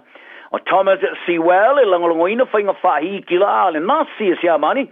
sa tula I lumon fa masnonga le vaso nei morianga I soli tula fono e yeso tanga ma le fa mata o se le ofisa ma le solio le fa tonunga le fa masnonga intervention order I lua fe ma le fofa o nei morianga e moni mai le ona o le tama sa fa na New Zealand e lata mai nei sa o fi ai tu ingo ni os fa inga fa tu vesi sa fa il tolo o pinga a tangata de te sa fa ma file mo ai o te mirei wali puti ai o se talo sanga mo to ti puti mai o si well in New Zealand o pasia le limas fruafe o tangata o sanyain ile mai ai o le isi vesi sa i te teia ile solua o le pa mio Australia Anthony Albanese o fa I fo ia lona manatu ile nei mata o puilo no fa ina o se vai inga matau tia tere le fa longo e winga inga yo inga siwell I le feilo inga manatu stala fa dia leo siwell sa sai le solua ma fisiringa e tu sama vesi sa ile mai I le toro o pinga te le First Nations sa fa ia me pone la sa fa dia la tu sa fa ma poina le toro o pinga on a camp sovereignty e tu sama le first futunga te sa ofula nu luli inisi sa fa au pinga ina I la au ma po fo ma o se fa ia tanga te I le mai ai o se vali te fa sanga I tanga te le rofi mai I tu no I fafo I tu la fono Australia I ti putinga ese tanga te no winga si well e fa o no fa no to e fafo I mai New Zealand nei I le mai ai o na fe ngai ma molianga fa soli tu la fono o le tosu 5% o le whaito wa whai o tinga tole ai o pori rua I lalo ane ma le lusu whātau sanga o le mātua. Ma ave ai matau langa lo na tonu ni sila. Piro sila na tela vau tinga to wha mautu ai. I tua mai leo Hamilton le motu nei mātu ma Dunedin I le motu saute. Sa fesilia le reito ni sila ni isi o tupuranga tela vau Pasifika I le tau langa I Wellington. Pe la tuti loa ina I le lato pule no. A po suito vau le fona whaatono o le tau langa. E pe o tala no fo I whainga palota. O se tasi o tamate I televosa I whalia. Fato ai e loina le tūlanga I winga I le fon whaatono le taulanga. Whainga palota masui tau wā. O na olana ngā luenga o lo I nei. Ma I ta wai. O nisi o na wosa tala noina. Sa tala no iai la tamai nei. E unoa maso la tu loina. Po o ai la tu pure no o iai. O nisi o tūpuranga sa whasiringia. Sa la tu whalia. E paule te me whaalongo I fono whaatonu e tau wala mai. Tala noa ngā la to ainga. A ele whaalongo ia isi tupulanga. O le numero tanga te li liwe palota I whainga palota whaaloto I whale New Zealand. Sa amtua I palasi maola le whasuta spasene le lua hafe ma le lufulu lua. A ele ai ma se ofisa I ese wha maunga ato toa. Ina tunu. E ilo ele numero tupulanga sa palota. Sa whaalia fo enisio tupulanga. O wha amatalanga winga I suitau wa a po o ai inga whaatinopo. Policies. Ele o I wha vai o penga o so ta inga. Lau tele. Le mawai tupulanga I tala e pio le TikTok. Ma le Instagram. Ta wai inisio tupulanga. E mana o mi e fona whaatono o taulanga o na taulai. I le pa iatu le tupulanga te vau. Ma wha manino iai mero o la tu whaia ai po ai foi. O la tu ta I whalo te whale. O le tamaroa o tua ia nona whasio tio tanga te to lima le sunuina o se whale api po le hostel I Wellington. Sa sola ese ma le whale mai au kilani ni nai vai aso mo moatu ai le tupu mai le whale me lave. E to lima ia tangata sa maari liwa I le whaalwalawe le asa smole ono melua whema le lo futolu. I le temire o lima sputo sanga le matua. O le te malo sa tau fia le whale mai ono o se la sanga le maruia wa nga ielo na mafau fau e peitai. Sa alu ese ma tau fia le inuino ana waila au ai le tupu mai le mua le whale api a le Loafers Lodge in Newtown. O le fo mai whapito o le mafau fau sa whaiala na mori mau le whamasnonga maunga Wellington e vasane. Sa ia wha matalai na ia wha pēr. E ui lava. Ia whianga o le mawhau o lea te maloa. A ele isona te tununga e ese awa no e pui ai le wha le tonu o lona mawhau. Sa amtaina lea wha masnonga le vaso te wai man wha moe wha solo mo le isi lima vai aso. O lea te malolo o tau fia le wha ilolo na ingoa o lo whea ngai mamorianga lima o le whasio tangata ma le lua o le sun falin. O le temeleo stasio moni mau sa whaiala na moni mau le vaso nei. O se whailaunga se tāpua inga sa I whalia. O le ua molia sa I whalia atu ia te ia e aona te moe mo le pui olo nola a o mule no fuangapi. O le whailaunga sa o fia I moni mau sa whaiala tu whaamtalanga o whaiara whaunga le Johnny Sila le whailoina lo ne swafa. Ai sa whalia e le whailaunga pe tu sama le vai aso ai le mule no fuanga. Sa ase se tuai le ua molia le whalisa mo le fia no whai. O nei reo fia le mea sa wha mautua I Newtown. Sa tala no ai lona le fia ni so tanga to lo latu no fo mai fo mai ele o se no fo anga de le sa fa manino ia ia fai fe au ele se so sonia mo watu el falsa no fai ma ia to longo ia ina o to ia se atu ini nai vai aso muli ane fa ia fai fe au ina o fa longo ile mu no fanga sa avelo ia ile na ave omi pole text ile le o molia e si ia ke po sa ngale mu ina o ia mantu ina o no fai ise me on Newtown sa to e telefonia tu le umolia mo fasili ia fai fe au pe o sa ese mo le mu sa ia fa ia tu e a ona te moe mo fia fa sa ino no sa longo fa to no ri tulangi mo tu no Pasifika si for fa la bo tonga so fo malo lo ina le langi Dr. Saya Mau Piukala ile conference fo mai ba poni kini o se taimi o ta o tele mo so fo malo lo ina ile tulangi sa ia longo ai le conference fa le to sanga no na limas maliva al societe a fo mai pa poni kini o le lololangi o tele se fisuia inga o iai o fa penai fo ima fa amatau o tato whengai fa mai bipisi fa te inga se fisuia inga le tau mawhai le se saonga le mu fa inga tau le te atu siama ni isi neo fa fitau le ese mai ai mai a tapai se tali fa tasi iai o le Pasifika sa ta wivim fa alwalawe so i fo manoloina mai tau sanga o vai e au fiai le pipisi o le COVID-19 misela fivo pona aivi po le tenki fever ma le wha mai pipili po le polio pa po New Guinea sa tala noi Dr. Piukala i le tawa tele o le tua whatasia i se tau mawhainga e tasi e tilo i ei mo le ora maloloina po le One Health Approach ma se tau tinongo se tau tua mo le pui o tangatoa ma le tua whatasia o le ora maloloina o mea ola ma le sio mianga whaaria Dr. Piukala i le tosu tau sanga o mawai o le 5% o wha mai fau e mawhoma i mea ola i le tulangi lewa i le Pasifika i sama le luot sama le 5 miliono tangata e whanoi ola i le tausanga e tasi. Ta alonga sua toi tai tasi nei ala ta alonga pauna ta alonga lo toi le manusina sa mo ma le Fijiana za Fiji. I ala whato sina le ta amarasanga ri porolangi atu mai ta ingilani le e mai ala ta mwhaingan wha unga le vaso nei. O no nei au mai lua ele o toe maoni awa noa whasalonga i sua ngā shampini o le ta alo ia la ta alonga muli o pulu mori ta uleleia ta alo i le Fijianas ma Wales i Vavara Sasata i New Zealand i Sandy Park i Exeter ai ta alo i Mansina ma Amerika i le Malai a le York Community Stadium i York whaalia le whaia o ngā Mansina ma ta Alpha Ramsey Dominico o fa fia i tene ta aro ile manoa sa ta aro fasang ta wa ile awal numero tasi le rolangi engelani ai aula kapiali o fa ta otoina o le ayo rotorua o le malo a sa niatu le manu sa mo e fa ta seu ma le Flying Fijians se ta aro ngolo talinga o mai le malaya le rotorua stadium ile se to na ile vasale o se ta alonga o le amate tuina fitau nei sa ayo le kapira Pasifika i se ta alonga tumu le mita i awe lua whanaunga ma le power. O se whaatau tunga ua omi o whai mai le vau nei awe lua ua palomi se ai se ta alonga o le a whaangaloina o le a le whaangaloina tumu le mati le tilo ni le leo ta alo le a iai tama ia mai se ne malorosi o le ta alo whaatau tino i aro torua e biona whaatautuaina o le iso no whanga o Samoa e se mai i le tunu i Samoa ua pongina i le taulanga ia umelua mane fia e biona whaafilo i alo ia i le sonfoa i le malai fono maori a le te papaiouru marai. I le o yeso wha moe o le ato e fusu i Alexander Usyk e li tausanga nei e pēna whailo ai le lia whaalau te lina whai pelenga Frank Warren.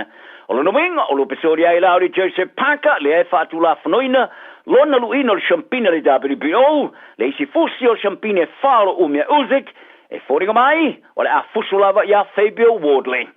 O Parker ma Wardley tau whai whaatu la whanoina o na la luina i a fusi o le WBO ma le WBA o lo whaia whiutana inga a la pulenga le terminei mo se la fusuanga la solusu limo ki topa le malaya le O2 Arena i lontona whaali e Warren wa tūla la te le whaia se forfranga mo se fusuanga tele wha o popai maisi o fusuanga e lua tala nal na yasa maua pere to fia maari e le tunu soi whaia mo le nea stop ua na o le Radio Samoa se furulima iwa toru a mo e tautuaina o e ilangu ngana fitu aso le vai aso Tupulanga Samoa o au maui atu nuu e mama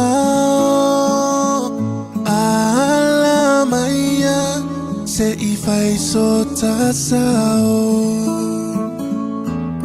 e tu manu ai le tu longo longo no tao langa tupu tupu a eto e tau fono fono lauanga I fanua ua tiua ita ua pa alo alo alofa inai matua tala le toea ina sole alo malu faiva tautuana lonu maainga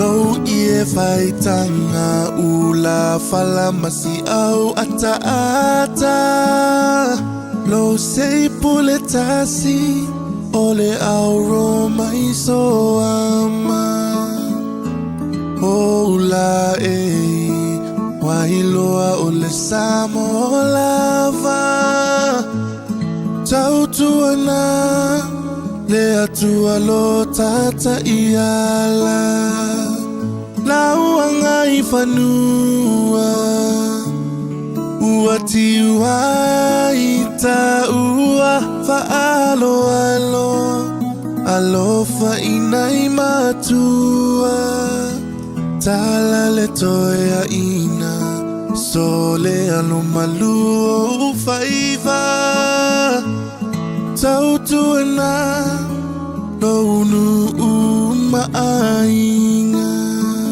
Siota atunu Eleilo ile faafanua A olau finau Uailoa ita ua Ua malie Ua malie malo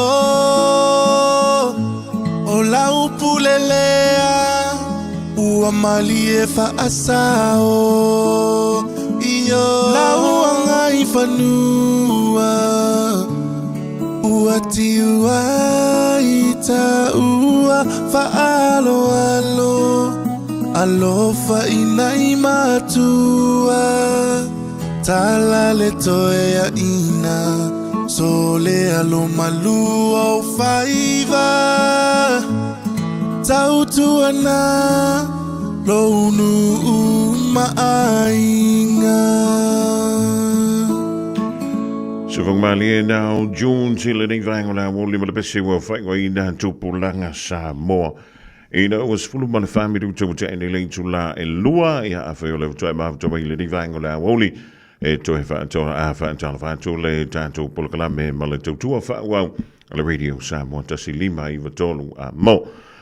Tonu mana tonu na wa sound ya tu mantua ma avatavale uma fo ye piki fa na wa onga se temi le to ma ya wa la tu wa yo onga ale fa now ai le ding va ngola mo li fi la ngole wa ma wa fo ile ava no filo ya manisi fo yo sui yo le fa la tonga po la o nanga le wa ta wa o le penina trust ele o sting mo le wa ma wa mai se ava no la tu sui ya wa fo ile fa la lo ino le la tu ma la o nanga ai fi la nganga le ding va ngola o le wa tonu mai le sa se lu o le fionga ya pali tu lua le humoana e fa pe foi le fionga ya savea mana ya Raymond Schuster ya wa foi le manto filo inga le riva inga le fa tana fa tu lo sa se lua la o sunga pali ba fa pe foi ya savea mana ya fia mai ma tala mai au ma lon soi fu mo wi ma le langi mama ia ile ava ma le fa ralo e fa talo fa to ai foi la sunga le fonga o polkalama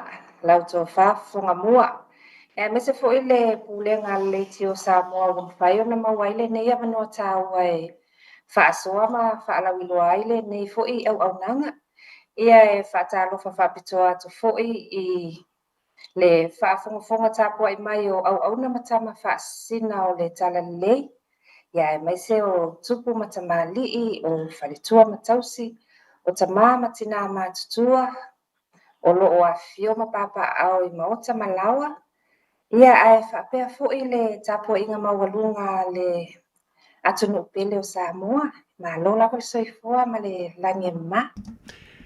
Tātou te tau whaiwha mālo lava mālo leo na sai mālo le tau atai. La kia o loa ma sa vea mana ia i ona ua uma se wha maro stino ni vaengo le au. Ia e le a vaina mālo le soifua ia le langi matafi fo ia vi ia le alofo le tua. Wa tātou fisila wha ilu monua e leo tua unu le rei fo ia sa tofi. Ia antonu wa levana lau si la fia pa le ma sa vea manai. Ia wa levana si la fia le tunu ia le tele o niso tau tua mauranga i lano le wha malu ale wha la putonga o le penina trust. Ai ia se tasio o nanga fau le o te mara wama o tau wha longono watu. Lea ua tofia ia o lua. Ia o lea lai fia wha popula tili fo i lele mo le si la fia. Elpa ia mala malo si u tātu. Tunu mwhina sauno ele tūlanga lea wha mulumon. Ia whaftaitele lava mo le Havanoa. O le Penina Trust o se whaaputoputonga Pasifika e tautuaina o tātou tangata Pasifika i New Zealand nei. Mala olo o ilalo le au se tasi fo i o tamali i taualoa o Samoa. Waloa fo i lana tautua i si o tātou atunu o tangata Pasifika i New Zealand nei. Ia lea fionga ia tupuola rowine le alai au lotu. E lua la ni vaenga au tu o au le Penina Trust. O fale mautotongi ale malo po o social housing. Ia po o le soifua manuia o tangata lautele. Ma i lato wa afia i ngase o le mafau se i tulo. Ma o nai o lato a inga po le mental health. O le au nanga la lea ma te au nai nei ma le afionga ia savea mana ia. O le whana wora a wha Samoaina i se ngangana wha whaingofie. O le soifua manuia o ainga. E mātou te so tau au mau foina atu ni awala e mātou te ngalu e whaatasi ai ma fesoasoani i ainga o loo mana o mia ia se fesoasoani. Awale solo le lei o le alunga o le olanga i aso taitasi. O fesoasoani lai awala atu i le whaatetainga o le sueina lea o ni whale mautotongi e ngawhatia i le seeleni, o ni ngaluenga, o le fesoasoani lea i le vāma ofisa o le malo e sea pia whaingata fōi o na maua sea wanoa o nai o tātou tangata iai. Ia malitele au nisi fesoasoani o loo maua atu fōi i lalo le nei au nanga. Alo vau, tai mano le sau noa pali o e ta ua mei o whale mautongi. E ei ni tātou whale mautongi lawa i ale Penina Trust. Ia po le tautou tuamala o nanga whailele e afo e mwhaiona whaasino i ei le tātou o tado i nisi o tau tuama o nanga i e mau ai whale mautongi e peona e sau noina. O lea lava fofonga mua o le Penina Trust o le social housing, Pacific social housing provider lea ai iai ia whale mautotongi ale malo i lalo le Penina Trust. Ia ai whaafoe mapu lea uma mai lava e le MSD po le work and income. O lona winga la au i atu ia o tou e ei se awano fo i le tele e se chance o le tonu e mawaini whale le tou i le tou whaantalo sanga le e ui atu o le MSD bea. E mātou te fesoasoani a inga mai o lo whaia talo sanga. Ai mō le silafia e mana o mia lava le hui a wala ma tūlanga whaatatitia o ale malo. Pe whaataitainga o tusi mai le fōmai, o ni tusi lango mai ai mātou o le au whai ngā luenga. Ia ma pepa lava mana o mia. Ai e te le fesoasoani o i lātou o le o e olo o anga waa i le fesoasoani atu lea i ainga taitasi. Le link mano whau tai i le tūlanga tau ngā ruenga. Ia, atu no na wasi la fia le tau whala paputonga le wa o vāntu mo le ono pasene le unemployment rate ta tātou. O ani to inga ngā ruenga na mwheo tau fesoasoani e maua e nisi o le malo le tātou. Turu le rei vai tau whaingata o le whale tono le tamau ainga o New Zealand. E whaftai lava E whaalango lava ia ngā luenga e mawhai o na mātou su eina i le tō mai fo i o nā i o tātou tangata. E mātou te whesoasoani e whaisi ri, e mātou te whesoasoani e whesoatai i company e ana i a ngā luenga, ai e fuafua lava i lunga o le tō mai ma le anga waa o nā i o tātou tangata. E vaenga umai e peo nei sauna ina pali ia o whaawailolo pēle whionga ia sāwhia mānei. E to tongi le tau au nanga po se au nanga le au fufua mai mo i mātou e le tāngo lima le whaaso? O le tūlanga pito silina o nā tāua i le au nanga o lo mātou o fuina atu, e le ai se totongo. O lono wingana so se tāsi lava e te tauna whai se appointment mua ia pe o le mea nga i sao tu lava me wala awa tu so stigma le aso fui le leona whaatulanga i leo stanlo ngā pali. Mo le sila fia o e tolu ia ni nuu o lo o whaapitoa ia i le mātou au nanga. O le Penina Trust la i le pito nuu leo Manurewa, Wattle Downs, ia ma Papakura. A whaila e te alala i nuu nei e peo na tā ua. Mai e te fia awai lalo le mātou au nanga. E mawhai ona e talo sanga i lau fō mai whaale a inga. Na te saunia se pepa whaasino po o le referral e emaili mai la ia i mātou. Pe te whiso o ta isa o mai lava i le numera lea o le ovalu se lau. Tolu lua lima, tolu whaavalu. O le ovalu se lau, tolu lua lima, tolu whaavalu. Ia po o lo susu sa o mai fo i la mātou ofisa. O le onu tasi a ngā i le onu tolu o Shaughnessy Street i Papakura.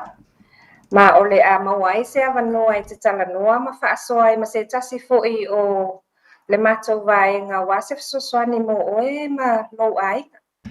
Le link mano whaptai o le visili fo i le wai. O le tā uai tolu pitonu uia i ele tautau tua.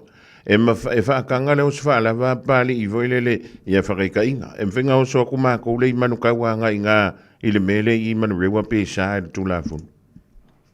E tele lava ia whaapotopotonga o lo o saunia le au nanga nei o le whāna ora. A whaapea e te awhio ma e susu mai e te lei lalo o nuu nei mātou te au nai. E mawhai o nā mātou refer ina o e i au nanga o lo o iai i le nuu o lo o e alalai.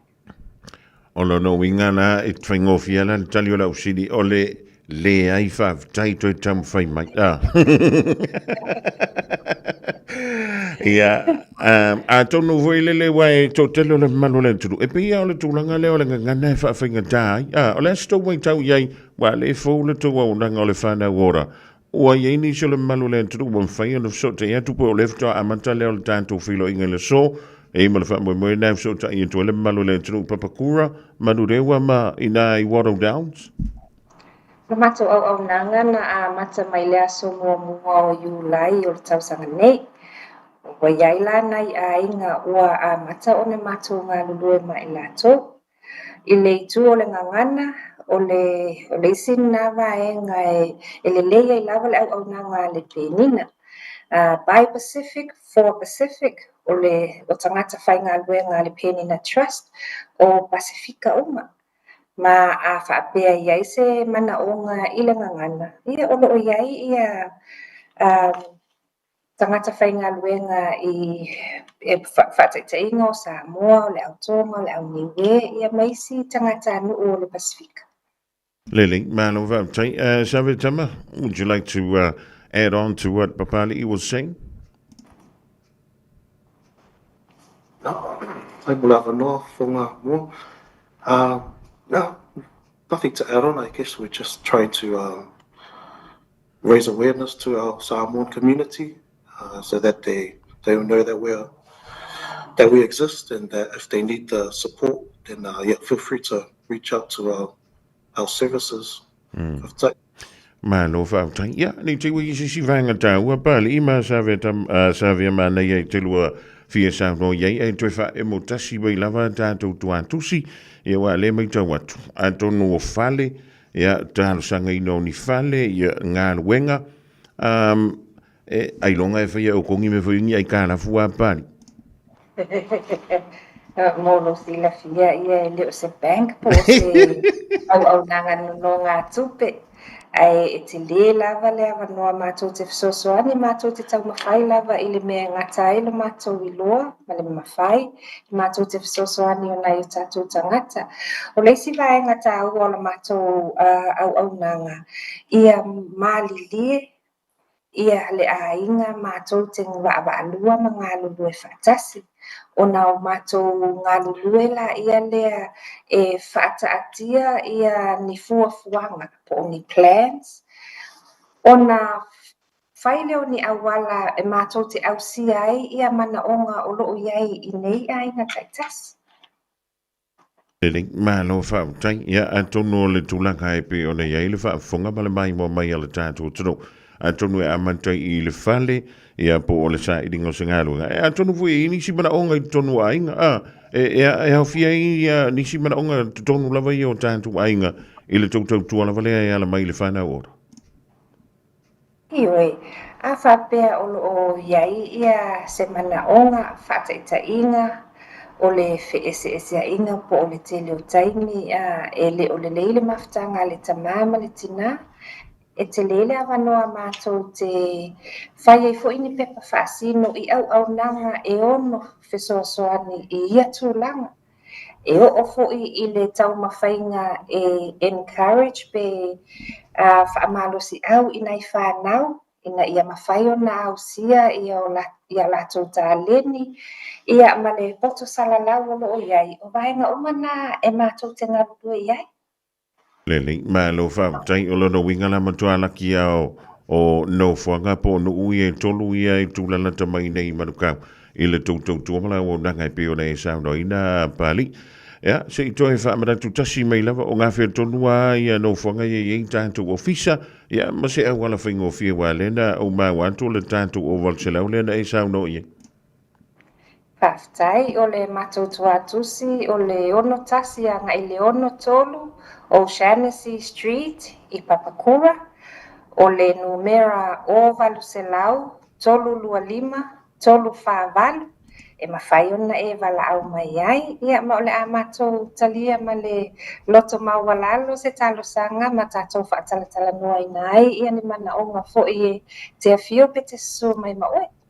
Malo whaatai, ia mo le antulanga whaatai, ia mo le langa i mele lei fo ia le tau whaala putonga wai ia nisi au nanga wha popo ia ia no foi nai tātou pitonu ia wale vana o wala au atumanu e o le mawala avanoa ina i efsoswani mai fo ia wā nisi o fuafuanga ale ai ngai peoni e le dei vai tau mine i manuia ia ngā nuenga malawa singa o tutoe o le nei e stofi le wha tuwhite o ngā nuenga e malanga i antu le whai unga le nive aso ai taulunga mai e nā le tātou whilo inga i le sola sunga pali.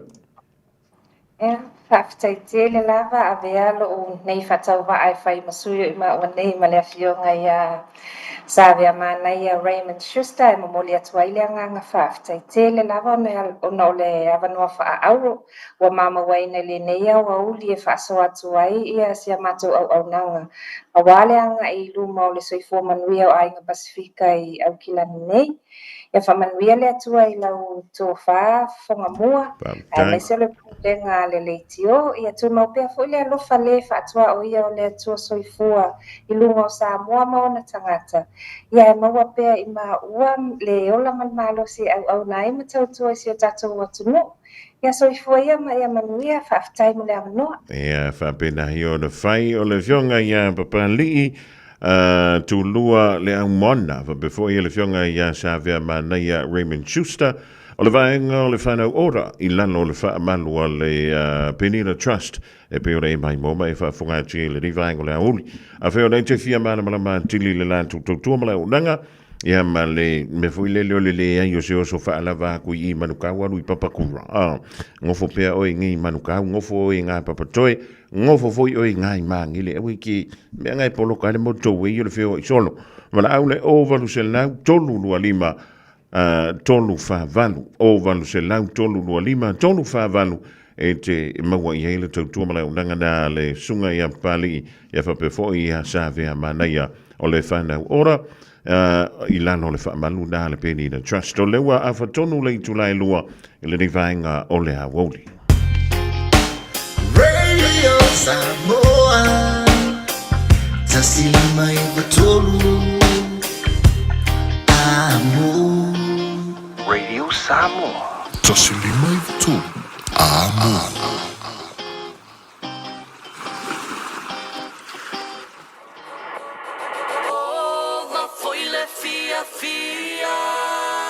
Shake it, Charlie man. I say Polo, what's up? What's up, you're my brother? Kako we're faggy bella. So, fuck, na make it. My love, come on, ya. Terry Ali, I must kumpe ile kama. Alufua iko kongu kanu waile alufaile kumpe ai ole mafukanga.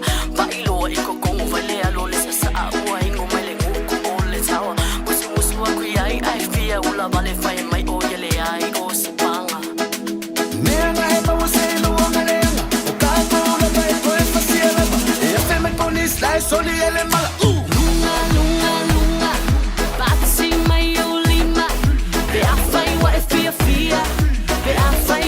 Fia, oh, não foi le fia, fia.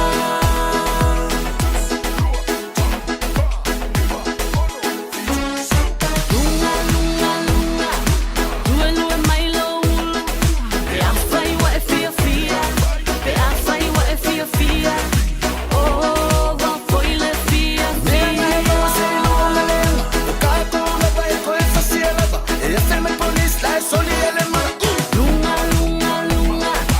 Fai mali e maia. Be a fai what é fia, fia. Be a fai what é fia, fia. Oh, não foi le fia, fia.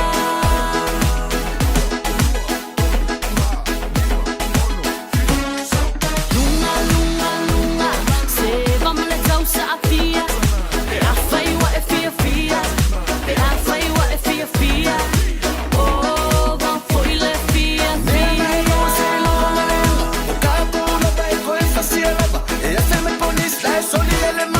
Lunga, lunga, lunga. Gosto lo ai fafo. Se awol so onga fasia. Awol so onga fasia. Wang ala vole fia, fia.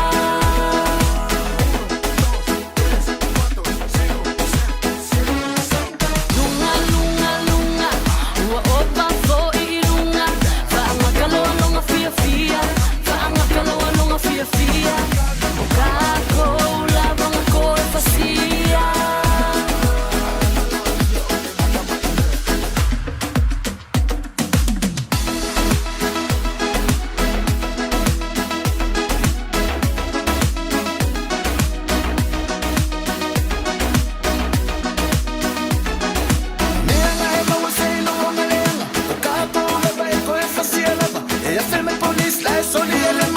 Lunga, lunga, lunga.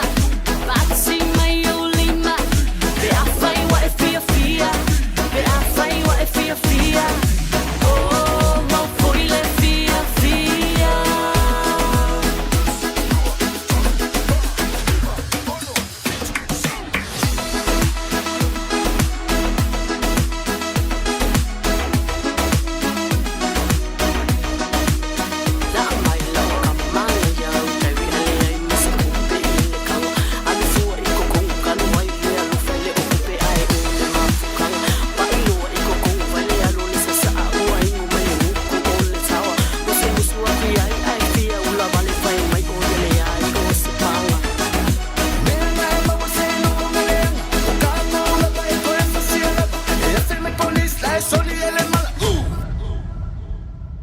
Last time I walked to the dairy, there was a big dog roaming around. I don't want to get bitten at my age. It's bitter just to have no milk in my tea. My daughter will do the shop for me next week, so I'll just wait till then.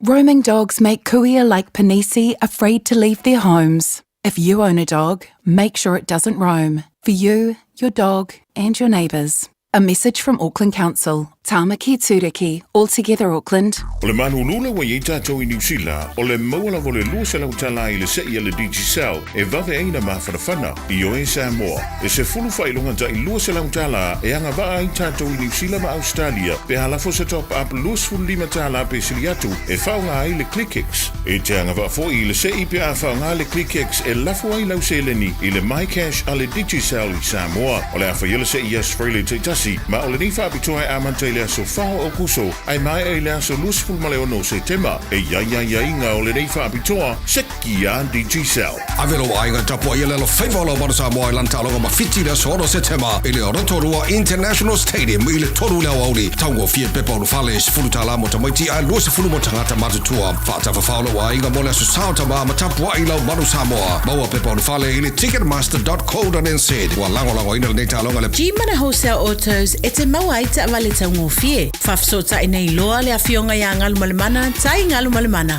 G-Mana, the answer is yes. Polynesian Spa, Herbert Rotorua Male Mountain Jade. Go Manu!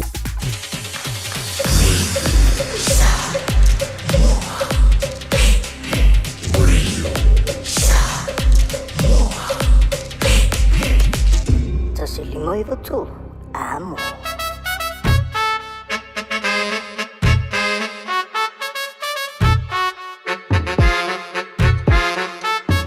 Iwa aya kula oi, nari ua saa mai nga oia. Ei ua pule lava ye yanga ia. Oi ea. Saula ia, siwa mai se yo ufa a fieth ia. Umai a, unga luenga, pa a tau pati. So pelu elu emari Susau panga Tinipe tama Lava oepo o toi ina Uma ila Ambi pila Wali kama Shawe lava Famole mole Yai fo iselo matua Ufa asina Fami se misa Wali tini Shawe lava Famole mole Sivala ia ile musika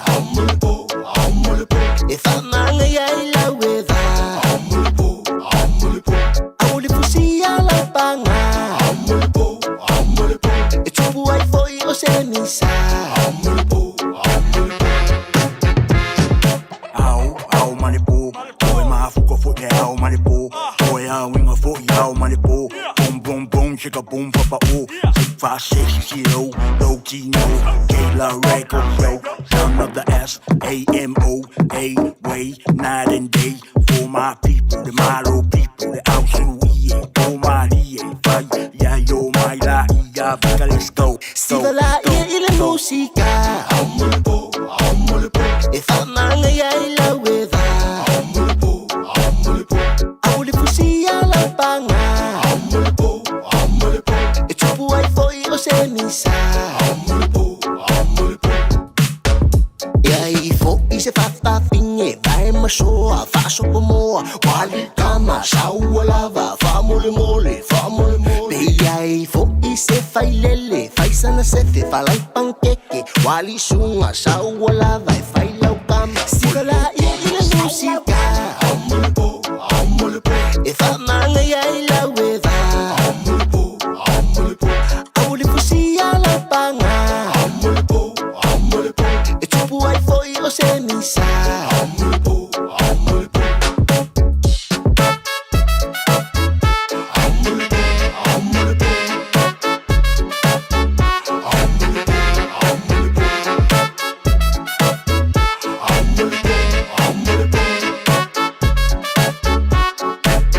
Sivala ia ile musika E famanga ia ila weva Aule fusia la panga E tupu ai foi o se misa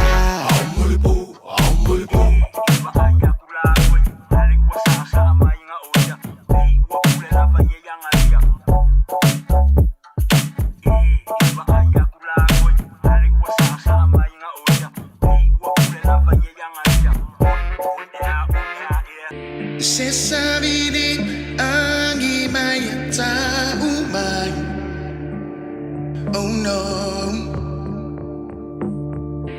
Feel it for no I etele la mona mai. Oh no. No fight it till me ane yengolo mai. Oh no. Mai maunga me sao falongo ai e afua mai fo I maunga le pule la o ai ai afua me oile bele mena o momo o ai e pe ofisanga le savili ma mea e tutupu ai au le alofa na o alofa nei a wai le ai na vocês o tu salilo la le lei le la au tu tasi pe o le funga arasi wa ma e le matalasi o yo ta o wa tasi o le wala fo ina lo manongi baby wa ta so ni manu fe ai fo le mili wa wa tolo la o mai le pongi sa wa ta o fi ai ma fo le lei ma fala na ofia tofole matango fie masalo ai wanga lo sunga le fai ngo fia wa o wi lo le nei ai le pelu mama ai e tu fa matala o le tu mai wala vai o pule o la o bele pete musu wa le fua te lulu e le to e fua mai le fua te lulu e vale ai lo ulu se savidi angi mai ta umai. Oh no.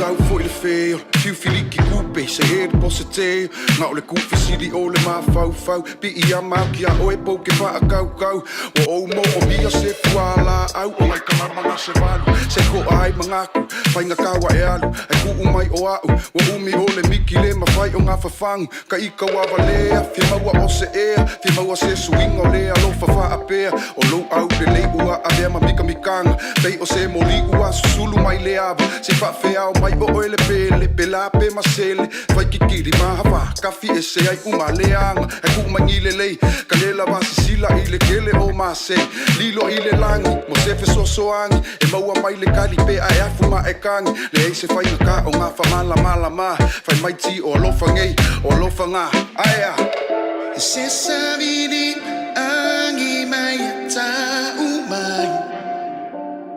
Oh no.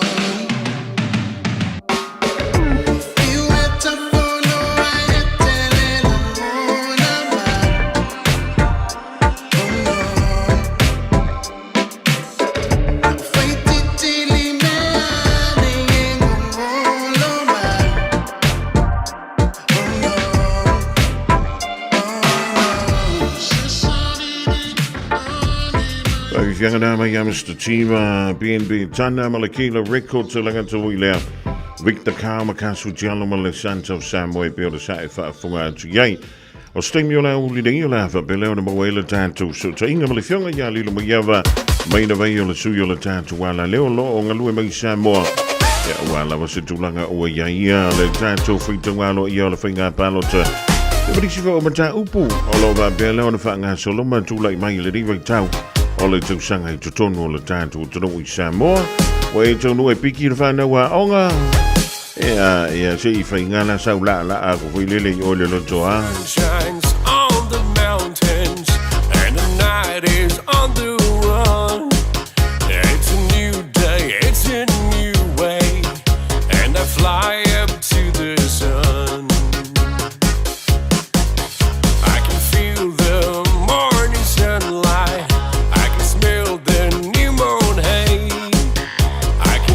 God's voices calling on my golden skyline way.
There's no one can take my freedom away. There's no one can take my freedom away.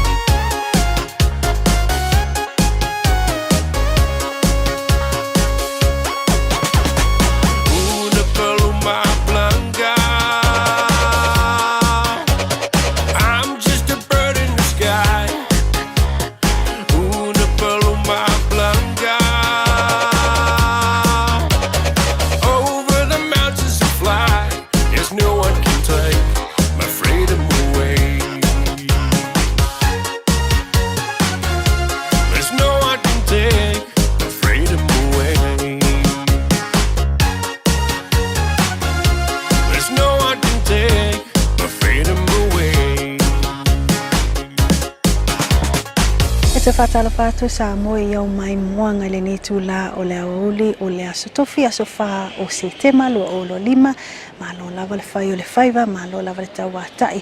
Ia o lea ua tu ina ato tātou reporti ia i le whale ta alo nei o le multi-purpose gym i nei tua nai mato. Ia awa fōi le sila mai mua o tāptapu ai mai fōi le tātou wā tunu i tu sai fōi ma le whanga so longo le whaitanga aloa ia ia o palota si o tātou ngā tunu e pe ona sa whapena ona whaatino ai le whainga whiwhilinga a Samoa i le la fōi vai aso ua tuanai ia o lea la ua whapena ona whaanga solo pea e pe ona silsila mai ai o lo o whaatino pea le ngā luenga whita a le office o komisio whainga palota ai meise o whailau tusi po scrutineers ai tu malota i tasi a suita wā ia pe ona whapena ona tusi a ao iai le toa tele ia awa lava le taingo lato foi li tu malo mo le sila fia to e lima lava i tu malo fal palota o lea o fanga solo ia lato le faitongo o lato palota pe ona tantanga mai ai le pito itua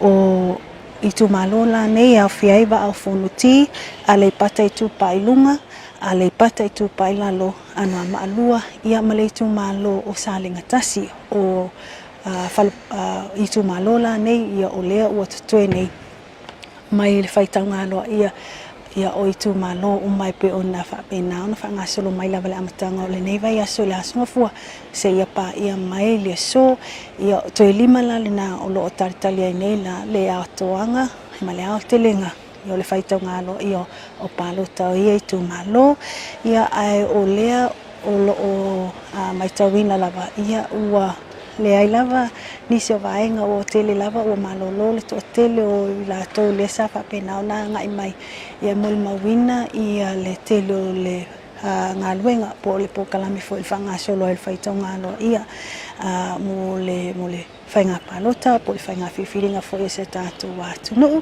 ia ai tuli matai mai pea tūlanga o iai i le whainga solo ngai o lea foi whaitanga ia mo i tu malo ia lima ia atu no le a maua atoa i loa lai o le ao telenga o le whaitanga aloa ia o i lato nei ai meise o le ata pe o le fōlinga wa aia ia o le ai le whaatūlanga o lea vaenga whaapawhai ma lea vaenga whaapawhai ia i le whaitanga aloa ia pe o na whaatino o le so lea na moli mawina ia ma whaamawina foi o le a whaamae a ina ai le whaitanga aloa ia atoa ia le pōkalami atoa le office o le komisio whainga palota i le whaitanga aloa i o palota ia ai o se taimi o luma atono e mawai foi se isi whaapopunga tu sai foi ma whaamamonga ma reporti tu sai i nisi fo yo la asanga o le anga ia awala wale whaamae a ina ia ma le whaatūlanga ngai i o le whaitanga aloa ia o le palota le whainga whiwhinga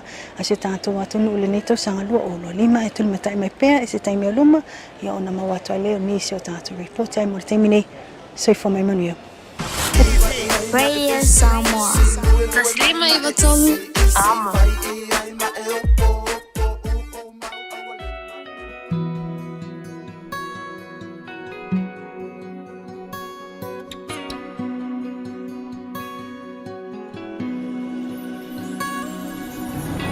Sulumaya olema singa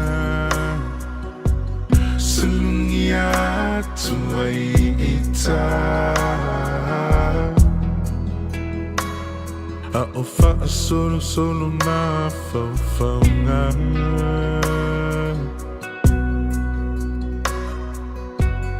fe pula fi mai fitu o le langi angi malu mai le matangi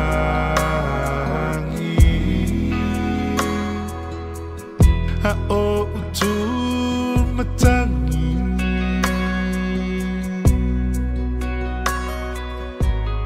la upenina ngoto atu la ulupelele walele matu for ima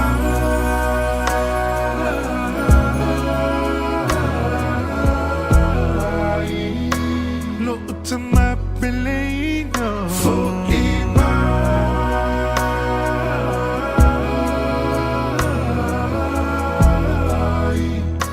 to fi ever aya to fi to ever aya tu isi o tino o fe o ai to mai tell us you el mona mai to feel lang no le o fe o ai to mai tell us you el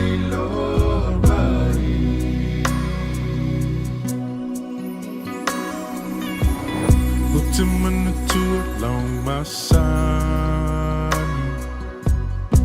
Be out and run to a fiafi.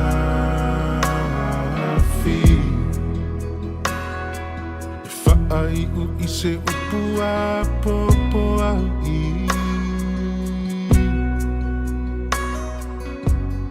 It's if I my lover alofa. Alufati so sektasi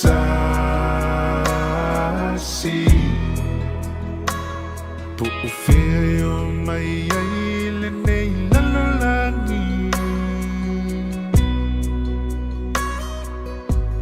la ufana pele no la auto fe alufani yamana tu alatina pele no long mali umatangi for ima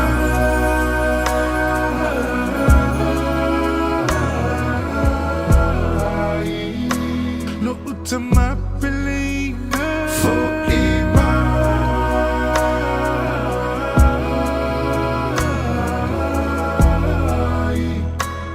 to feel the aya to feel the aya too isi o tino o feel ai to mai tell us you el mona mai to feel the lonely o feel ai to mai tell us you el mai to love if I got to love Kamanga mai te tamana yuna vai vai Ngotoi ui te moan ni he tonu te tautoi Toke lau ai tama Toke lau iki ke te wakau e toi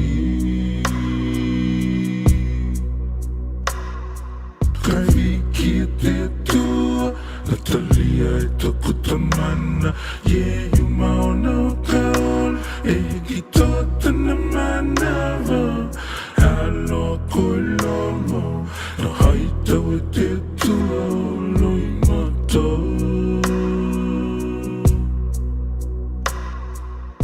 E mihi alele koe te tamana I tenei o langa Te hita e wakalonga atu Ki tau kalanga For ima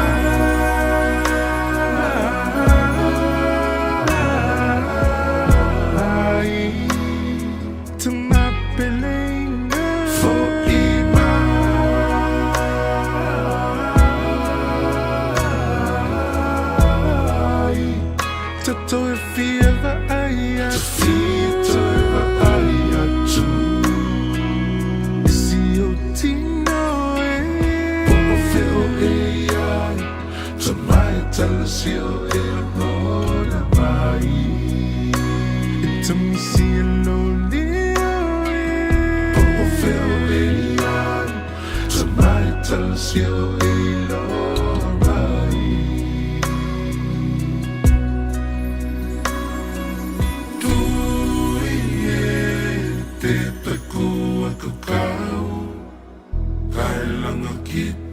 langa kita ko te wanau tui e te takua kakau kai langa kita ko te wanau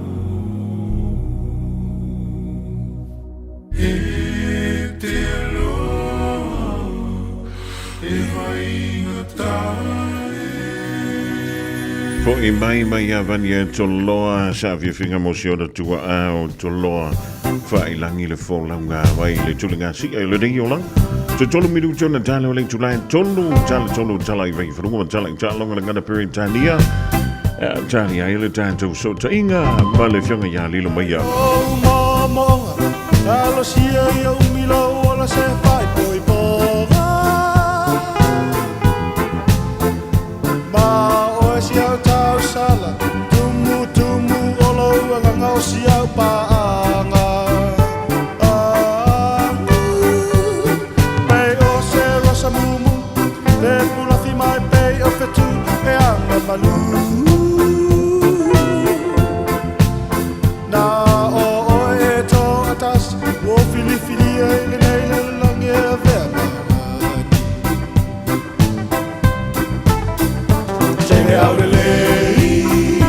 Tene au de lei e fa bene e mata fia e winga tau sa fia o e lo sei e manon sa fili le fa ma oni tau to le oti o au te uma SS o le ai o e pe se peri se se lo au le lei tele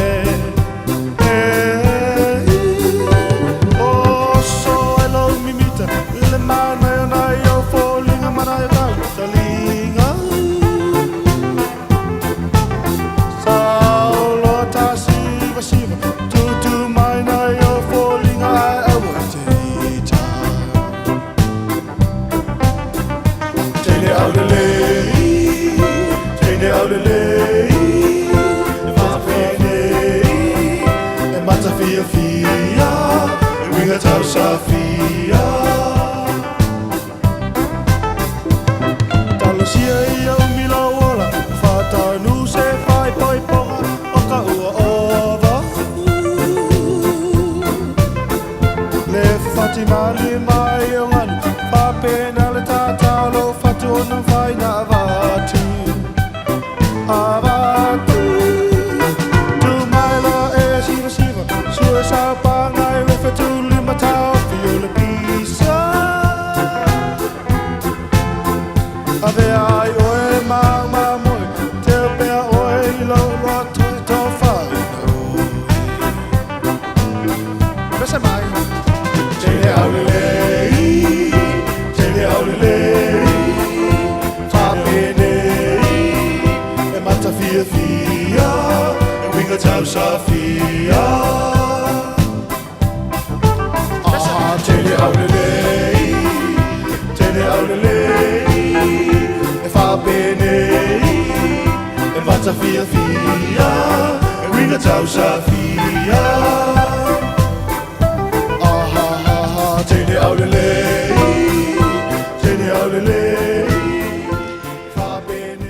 fa vivere mai le fituli mai le divango da woli da tanto no le tu lai tolu e le divango la woli e per la si mai lo le tanto I unga le Joe lua la vai tu malo fa palo tele tu toi lo no winga le tu mai le tasi toi tasi la e le fitunga lo io palo tele tu malo fa palo to ano ma lua le olo tu toi le temile Ai o leo o tau le maina i le unga o le whitunga lo ia o le tumalo o palota le tumalo va palota o ale pata i tupa i lalo ale pata i tupa i lalo o lea wa maua maia le la tau i unga e pei ona whaita wina e toa whāsu i tau wā mo ale pata i tupa i lalo e pei o le tau wā ai to lua suia le incha pipi tasi le suia le whaatutue le tua Samo o tasi ia le Samoa ua poto poto. E le tamo enga e pe ona sa iei le whaitonga mua palota lena manu malo ma iei le fionga ia whalo ma vainga titi mai atafua. O lea ua toe tu mawina ia le tofio le tu malo i le fionga ia whalo ma vainga titi mai atafua o le Samoa ua poto poto. I le mai o le whaitonga alo ia ua maua e whalo ma vainga palota e ono se lau ono se fulu male tolu. Ono se lau, ono se fulu male tolu. O le tūlua e maua palota i lima se lau tolu se fulu male fitu. Lima se lau tolu se fulu male fitu. Na maua lea e le fionga ia ta iao ma ta vai tau tonu au mua le singano. Maua le sui tau vana mai le vang whai le HRPP. O le tūlanga tolu i lea tau vanga na maua e le sui o le fast le fionga ia vau tongo Rodney Chang Tamasisi. Na ia maua palota i lima se lau maleiva. Lima se lau maleiva. Ia ma le tūlanga whao le isi sui lea sa vea foi. Ia ma sui tabi tai le vang failing chapipi mo ali panta i tūpai lalo. I le paia inga lona se fulu malfitu.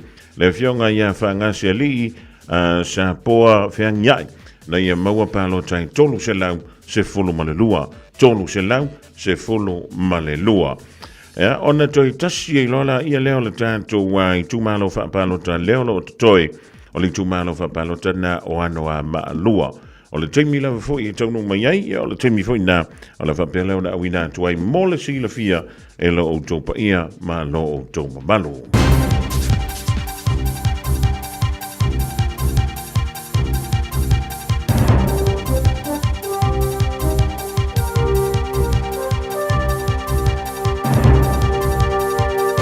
In this update, a senior Labour MP says the party is for everyone after what he labelled a racist attack from a Te Pāti Māori MP. Takuta Ferris posted a photo on social media of Labour volunteers of various ethnicities sign-waving in the Tamaki Makaurau by-election. He said Indians, Asians, blacks and Pākehā are campaigning to take a Māori seat from Māori. Chair of Labour's Māori caucus, Willie Jackson, says anyone can contribute. Yes, it's a Māori seat, but that doesn't mean to say that Pākehā can't contribute. We've got Pākehā partners, Pacifica partners, ethnic ones, and so when they come along or when they offer to support, I'm just so grateful. ACC's leadership is acknowledging it's fallen short for staff following a workplace culture review. The board commissioned an independent review into the agency's workplace culture following concerns being raised about behaviour from leadership and poor culture. Its findings from staff interviews found a lack of past accountability and low trust in internal complaints processes. Firefighters are standing with nurses in their fight for safe staffing. It's another day on the picket line for striking nurses walking off the job for the second time this week. Professional Firefighters Union Secretary Wattie Watson is among the crowds in Wellington. She says they support nurses in their fight for better working environments. Our battles in bargaining are synchronised almost. They're very, very similar. A property director has been hit with a $54,000 fine for illegally converting a property into an unsafe boarding house. Jordan Dunn has more. Between mid-2017 and early 2018, Paul Knight pushed ahead with installing prefabricated cabins in Auckland's Manurewa, despite council advising it would be unlawful. During construction, he housed migrant workers in 44 container-style cabins, which lacked fire safety systems and appropriate means of escape. And that is news. In sport, halfback Kyle Preston is poised for a test debut off the bench for the All Blacks against South Africa on Saturday at Eden Park in the Rugby Championship. The Crusader is backing up Finlay Christie, who's been named to start with Cortez Ratama ruled out due to a rib injury. Coach Scott Robertson says Preston's a quiet young man. But he's tough. He was pretty humbled and shook everyone's hand and sort of downloaded it all, and we got him in here for a reason. He probably didn't quite think it was going to come in this game, but look, he does his core roles really, really well and he'll rise to occasion. Naomi Osaka will face Amanda Anisimova in US Tennis Open's women's singles semis after upsetting 11th seed Karolina Mukova in straight sets. And that is sport. I'm Susie Nordquist.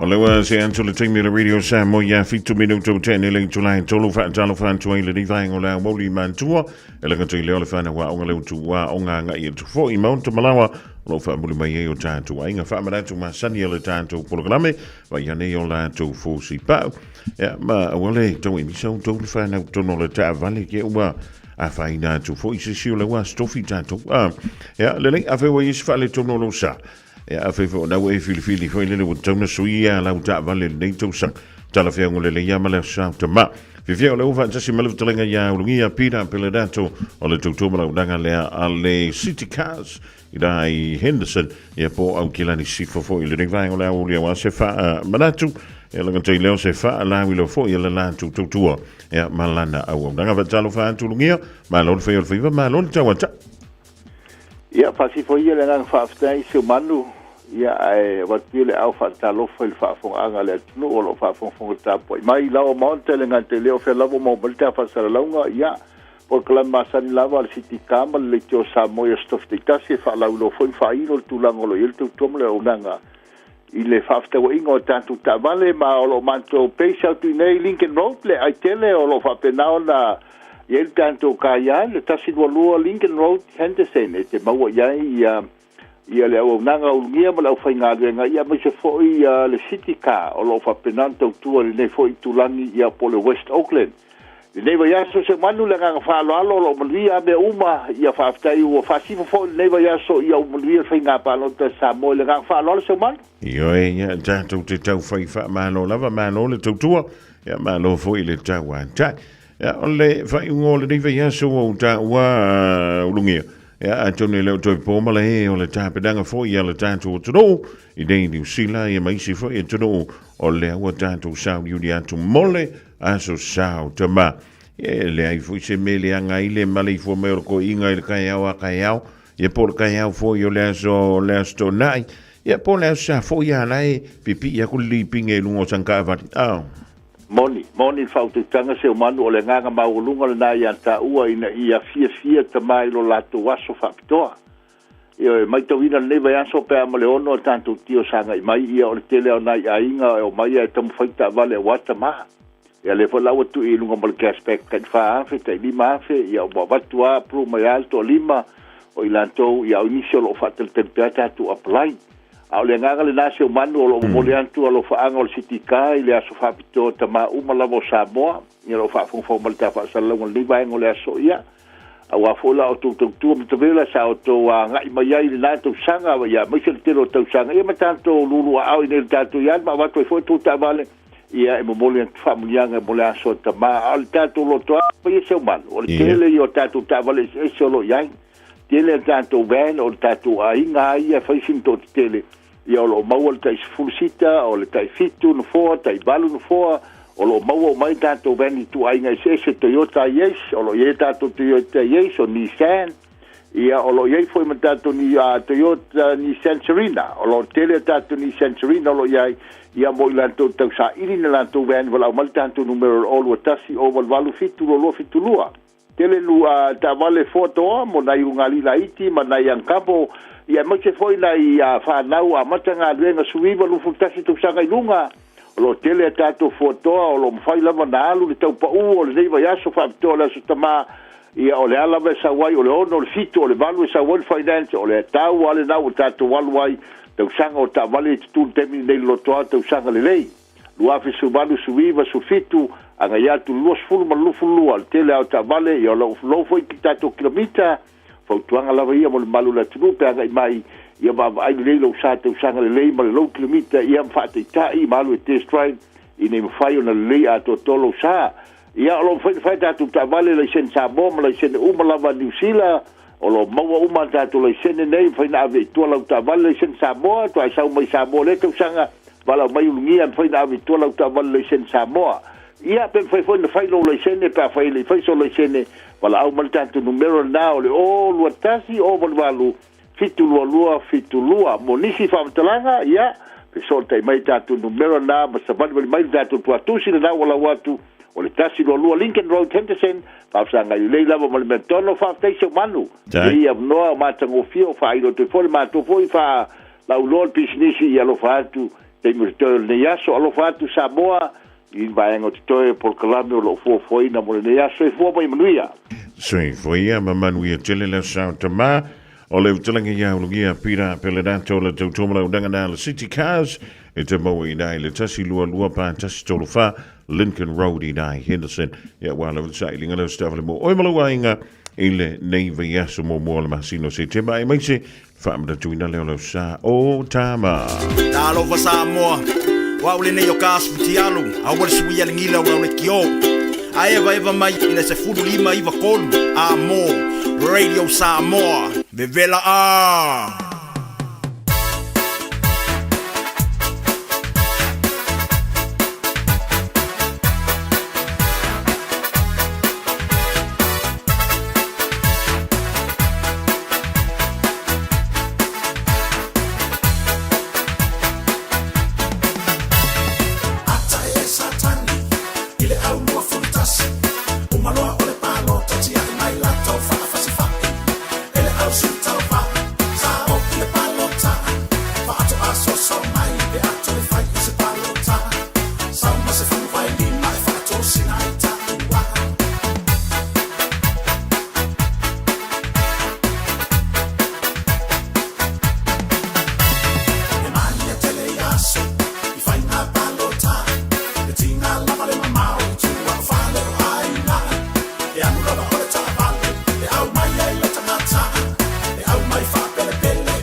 I see the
Peretania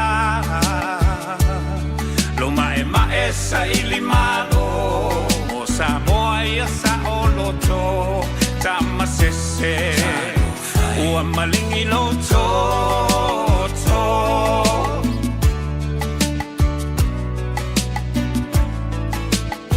Naitina o le mau Ua aula uina ilau Le tau loto te tele Ele ai o se fefe E au sulu le pongi sa I le vao e sa ili o tama E momoli Nai a lato tau mawhatanga Ki alangona pesi o iguleo Ele pule ni palangi o la Samoa Ole mau a pule Ole mau la valeta ua Ole mau Samoa mo Samoa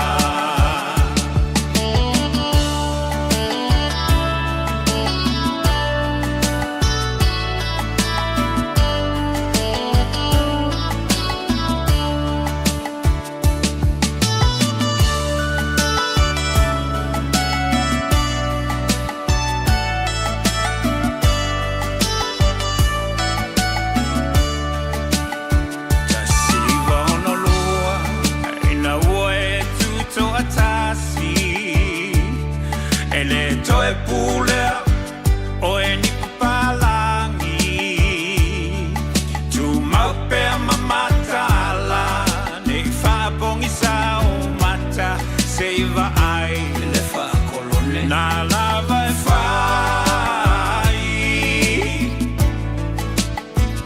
Tu la fono uma Mai malo au whatasi Se o ai a inga Na fai e papalangi E tele lava i na fetena I Matatu manga masani Samoa Lauanga nuku Ua tau leiloa Lauaki alangona pesi o iguleo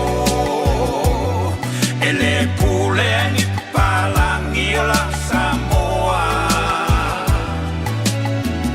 Ole mau a pule Ole mau la maleata ua Ole mau Samoa mo Samoa Ele mawhai e vai na tenei a le alofa Ele mawhai Ele mawhai Ele mawhai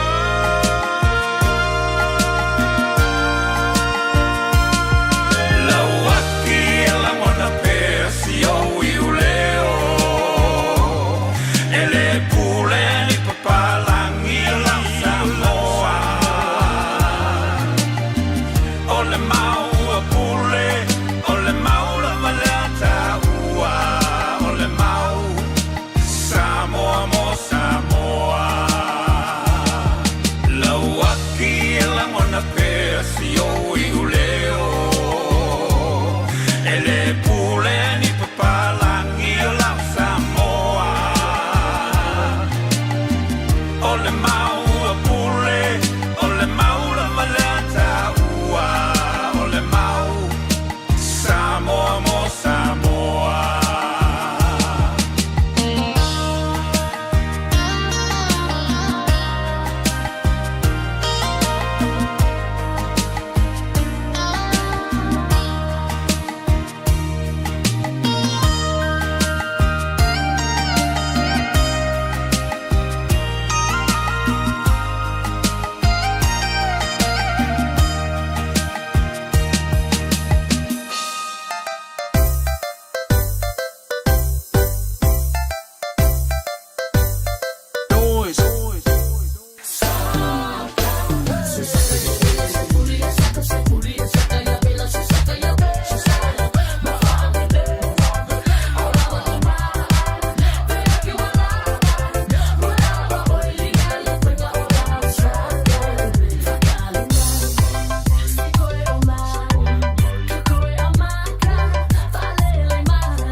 se panga o le saka mangi oka ngi vaenga le au ia po le saka umala fu I whaalifu umala e popo ia lau tai o fu I le vaenga o le au ai pe ona tātou tali ai e le ngata leo lo e tali ai pia ale to telefo I o le mamano le tunu e le ngata tono New Zealand ai fa pe fo I le lalo langi ato ai ma Samoa e le tūlanga e pe ona ia le fa moe o le whaitanga alo ia o le tātou palota I Samoa e pe o le whaitonu wina I le neia vaiaso e le riva ingo le awoli whiwhilaganga o le wā mua le tātou whilo inga masani a ma le fionga ia li le maiava maina vai misa e pe ora awe atu iai. I le tele o aso le tātou whaamwe moe. Le wa mai tau atu le neiva hengo le awu. Ele ia sa o la wale tau maa te mati. A le fionga e le komisina o la ofisa o whainga palota. Le sa ia le whaamwe moe. E mai ala whaitanga alo ia o tātou palota I le so le stofi aso wha leo le masina o se tema lua afe lua se fulu ma le lima. Ja, e whiwhilaganga o le fua mawale tātou whilo inga, I le nivaenga o le fiafi ma le fionga, ia lilo maiava maina vai. Ja, wafoi se tātou li poti mai Samoa, ia pe o whaape I mai le langona I tono le tātou. Tono, ia langa tufoi lea, o le tūlanga sai ia le whitonga, alo ia on tātou pālota, mai la vai li tai o le asunga fua, se I o li e mai le nivaenga o le whaantalo whaantuai, lau fionga lilo maiava malo le wheo le whiva, ia malo foi le tau atai, ia ua kaua I ma o kouso le tātou whaitanga o le pālota mālo le ngā lue mālo soi fuamanungia. Ia, watalo whātu whonga mua le nei whoi vaenga o le tātou porkalame pe ona mawai whoi le nei tūla o le afiafi. Ia, watalo whoi se tātou atunu o mai mo whonga mai ma tāpua ia whaiva le au whaitau pālota. Ia whapea whoi ia le ofisa o whainga pālota o le a whoi se tāla o le ama wātu. E tu sai whoi o le te whaai unga aloa ia o le whainga whiwhininga se tātou atunu. Ia, o whangia le atua so longa manuia mea umalawa I nei se tātou atunu. Wa uma foi le vevesi o le pāloka. Wa uma foi le so unga o le mea ngai ngei. Ia a lea wa maua le me whainga leo le kasiama. Alu ale fo ia tangata ia ilana ngā lue ngai whai. Ia, paua leo le mele sa vesi ni. Ia, o le te whaitawina o le tātou pālota ina ia mautinoa. E maua mai se whaai unga a wafo ila se whai ngā mālo o tātou atunu o le ai nei whonga mua. Mālo whau tai, ia antonu fui lele. Ai tatele yo atu walewa o mai tau atu. O le naua mai ala whaitau ngā loa ia le tātou pālota ina ua maua mai lei unga aloa ia leo le tu mālo wha pālota o anu ha maa lua. E mawhai ona e talanoa mai po o le aso si la fia lilo. E ia le mea le iele nunumi fo ile le mea leo le whainga pālota. E iei nisi o tātou. Fo ile e mana ona umana whai o le pālota, whai tau le whai tanga mua, whakau kōlo le aso so, ia su ia whai puli.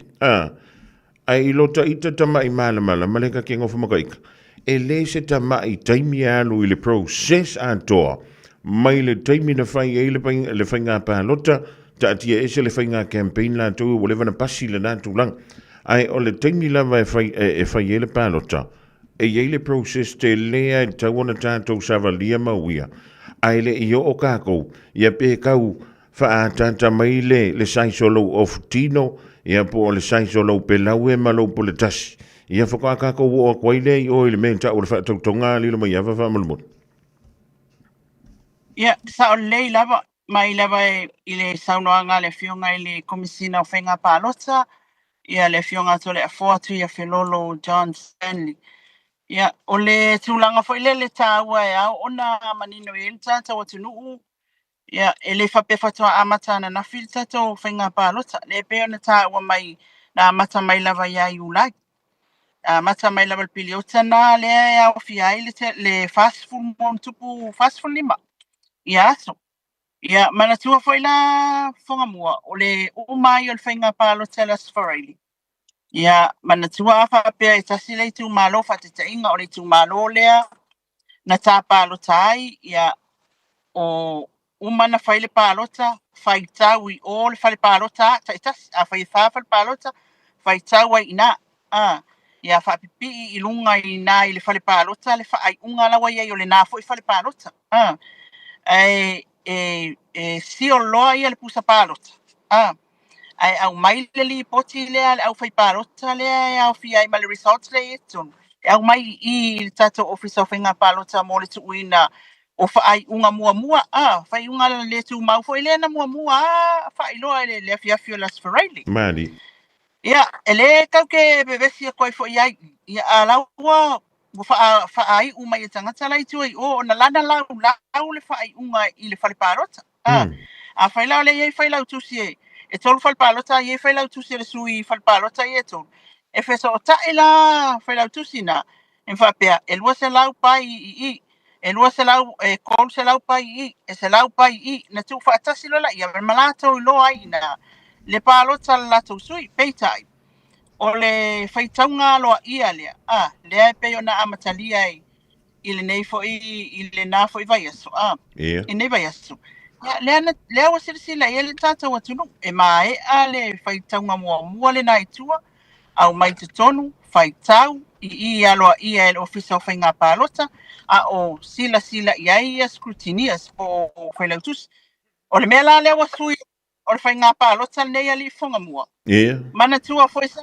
ilo mato wa ai sa le awai le tunu the public Ia. e moli mawina ala na fa tanga ele fionga to le fo eno no fo mai lunga grandstand Ia. ina ia mafai na mol mawin fai tawina e se ale ba enga no fo el tata watunu na itangata ia na le pa ia mal sanga ia to fia mata mai mo fo mol mawina pa solo mai la lo le si fa step le si va enga no fo fai la tusi o mai lo le me ele media al pa a to ale wa pa to no fale le falta alo le to na matu le wona no fo el office of nga palota mole fai tauina ia mavala au watu fai kaule ku malo le nei pa pe o vai maunga tasi fai tau vai maunga tasi ona vala au le fai lau tusi suia o mai te ilo le lei se fa solo le fai tau ngal palot so e fai tau a to aile palota le na mai tua fai tau ai ma palota fa pitoa ia na fai palota uma wa mantua ponga mo lua felu tasi le sa ele I fai se status special vote na nga ia tangata ia palota ilo na I tu malo o to sanga le nei a fai o lete na e fai ngalwenga I toa ia le pata e te palota I oi ia anato e fai mai tuai o lau palota fa pitoa o lau sui la e te palota ia na mai le te utusi palota na le na wa ilo na fai tawina pe fia le au fai o te utusi na e le te talaina il fai ungal vai aso le tene le stona Malesa ia ona faatulanga I lola ia la sunga funga fato atatala ina fai tau pe fia la tau palota fa pitoa mo le tu malo fai tau pe fia la tau palota na palota mo pre-polling ia mal palota atole to siaki pe mo I fatu mau na le li poti len au mai tuai I tu malo e fia palo kaka le ia la me suia I tu langa na le ala wa mane wa lewa sa awala lau fetalenga fonga mua. Ia. O le sa awale le sa no nga to le fo. Eu mai nei wa pe na la na fa finga tau no le te leo lola ai tu malo ia pe o vai maunga ma Ia, le sa sila ia. Peitai. Ioi. Falata. Peitai. Ia lewa sa le mu mai la ai ki lola ia lewa va ve ai fo. Elima la mai na po. Elima fale palota na toi mai ai na ia fai tawina le so. O te alu atu le tātasi, wa aple lua. Ia. Ai o te alu ese mai ne wa te alu tolu. O lawa, wa alu atu le tangata e tusi ia whai unga o whare pārota ia sa toe tolu lena whai tau mulmuli nei. I le tūlanga wai e sa oa oe o leu whaapea mai nisi wa whakauko lor kako maa roma. Ia o lewa uma, ia o le mea so oai, ia e pe ona faatulanga ina I tula fono e avatu le faai unga aloa ia lea. Ia I o I le ao le malo o le mea o lewa wa uma ona faitauina aloa ia le tatou palota. Ia ona faatali lola ia le polo inga foi le ao le malo e au mai. Ia. Pea silatu lana fionga o lewa wa ia le pati wa fulisia wa tele ana. Ia sit pono fo wala tau maua o le parliament. Ia. Tai fa inga pe o le fast le waia I nei le taimi le nei. Ia. Ia ona au mai e lole o le polo inga foi le writ. Le masani ona au mai. Ia. E whai loa mai ina ia mawhai ona convene pe mawhai ona tau wau fia le parliameni. A wai ala ona tau wau fia le parliameni. O lau wa sila lea o le malo. O lea ua maua le numero wa fulisia e mawhai ai ona whaatu lai le tātou whainga malo. O ina lo la le whai ele waenga na le. E whai mai si o fwe lolo pe lau e ma. Ai le ia o atu le tūlanga nā lilo. O ngā whea tonu ala le taimi. Wau le sia o sili le tau a watu. Ea, e ono siva se si le fia finei. Ia pe tātou te whaatali le aso antai au po le vai aso fau. Wau le si la asanga. O le mea nā leu te fsili antu le process. E wa pe uma o le siva e ngol la asanga. O le va aipo o aile maua le afa o palo tal tangata le manu malo. Ia ona fesili la ia lea. Pe iaia e se tūlanga fo ilele. O ieiso na langona. Na te fia lu ina le iunga o le whainga pālota, ia ai kakere i o kui pula kasi ma pe lau e maula no le maula whala lilo mai. Io le nā mea ia pe siva nei pe siva fia. O kai mea ia wa e happy e wa up mai e lau e result siva wei. Me koe whai mai e whain whamasinonga e talu e se o mea umana e au fia i lalo o plan lea. Ai i le tūlanga le whangasolonga. Au mai lola ia lea o le polo inga le nā lea o le malo, tau au fia le palimini o le taimi lola le nā e whaaurua i loa tangi tai. O ia ele o le taimi le o le ua mai a le afoi. Ia le tūlanga foi le wā le fast food masu. Ia wā le la futa uma le vai aso, anto i le so le vai aso taluna uma le whainga pālota. E se mai i le aso lulu le na amanta mai. A whaila o lela tali la tātou i le whinangalo le male polo inga me le ao le malo. O le ala aliska ko me le la whai kongo le fast food lima pe tolu suru pe lusu montu pua so le tui. O le fast food lima so le tau. O le au fia uma mai e le na tau e tole a fuana amata mai le taimi amata mai le whainga palo ta si tau mai i le aso lima. Ne ma wai le whai unga. Tai au lea. Ia. A watu loa le whai unga le ao le malo. Ia. E mana tua. O le whai unga. O i lo umarama maanga i le tala le tula fono. Ia o atu i le aso valu. Wa i se whai unga le ao le malo oi au mai i le malo ua tula. Le aso valu le aso mafu o le vesu. La le pe au mai le ioi. Ioi. Aso valu.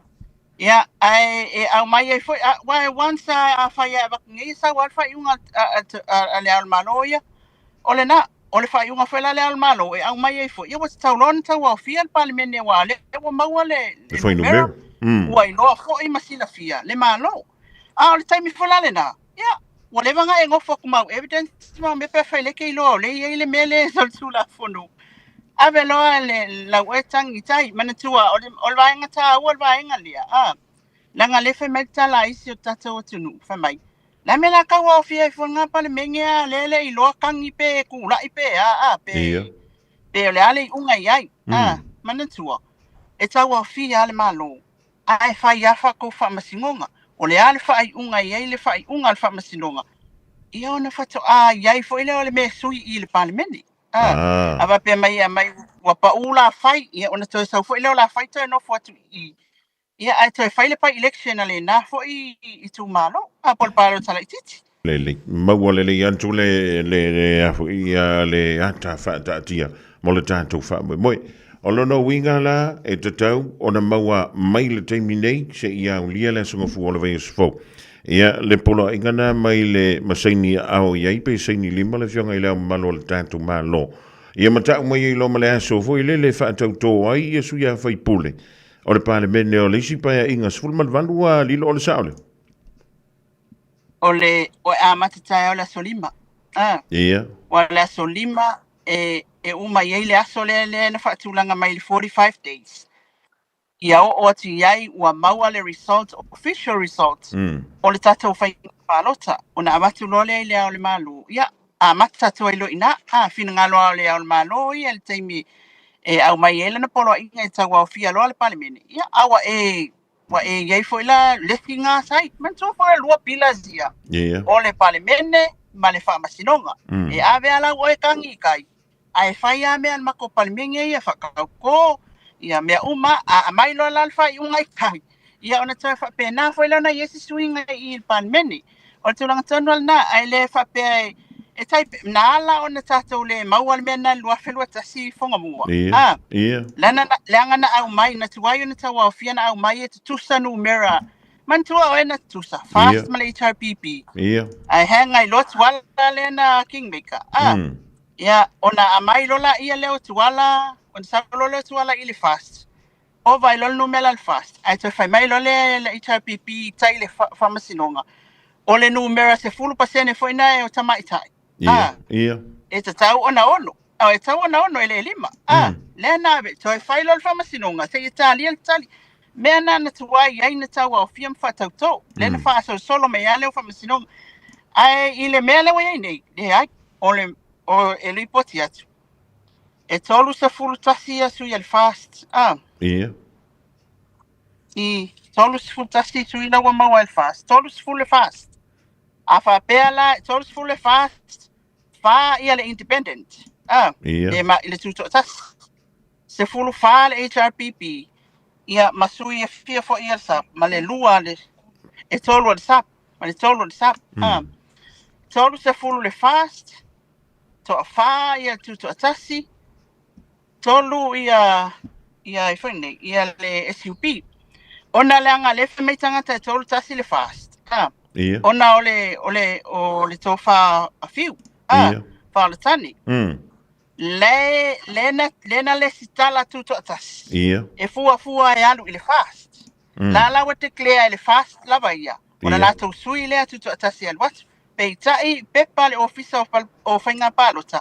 O lai tu mau fiu I o se tuto atas. Mari.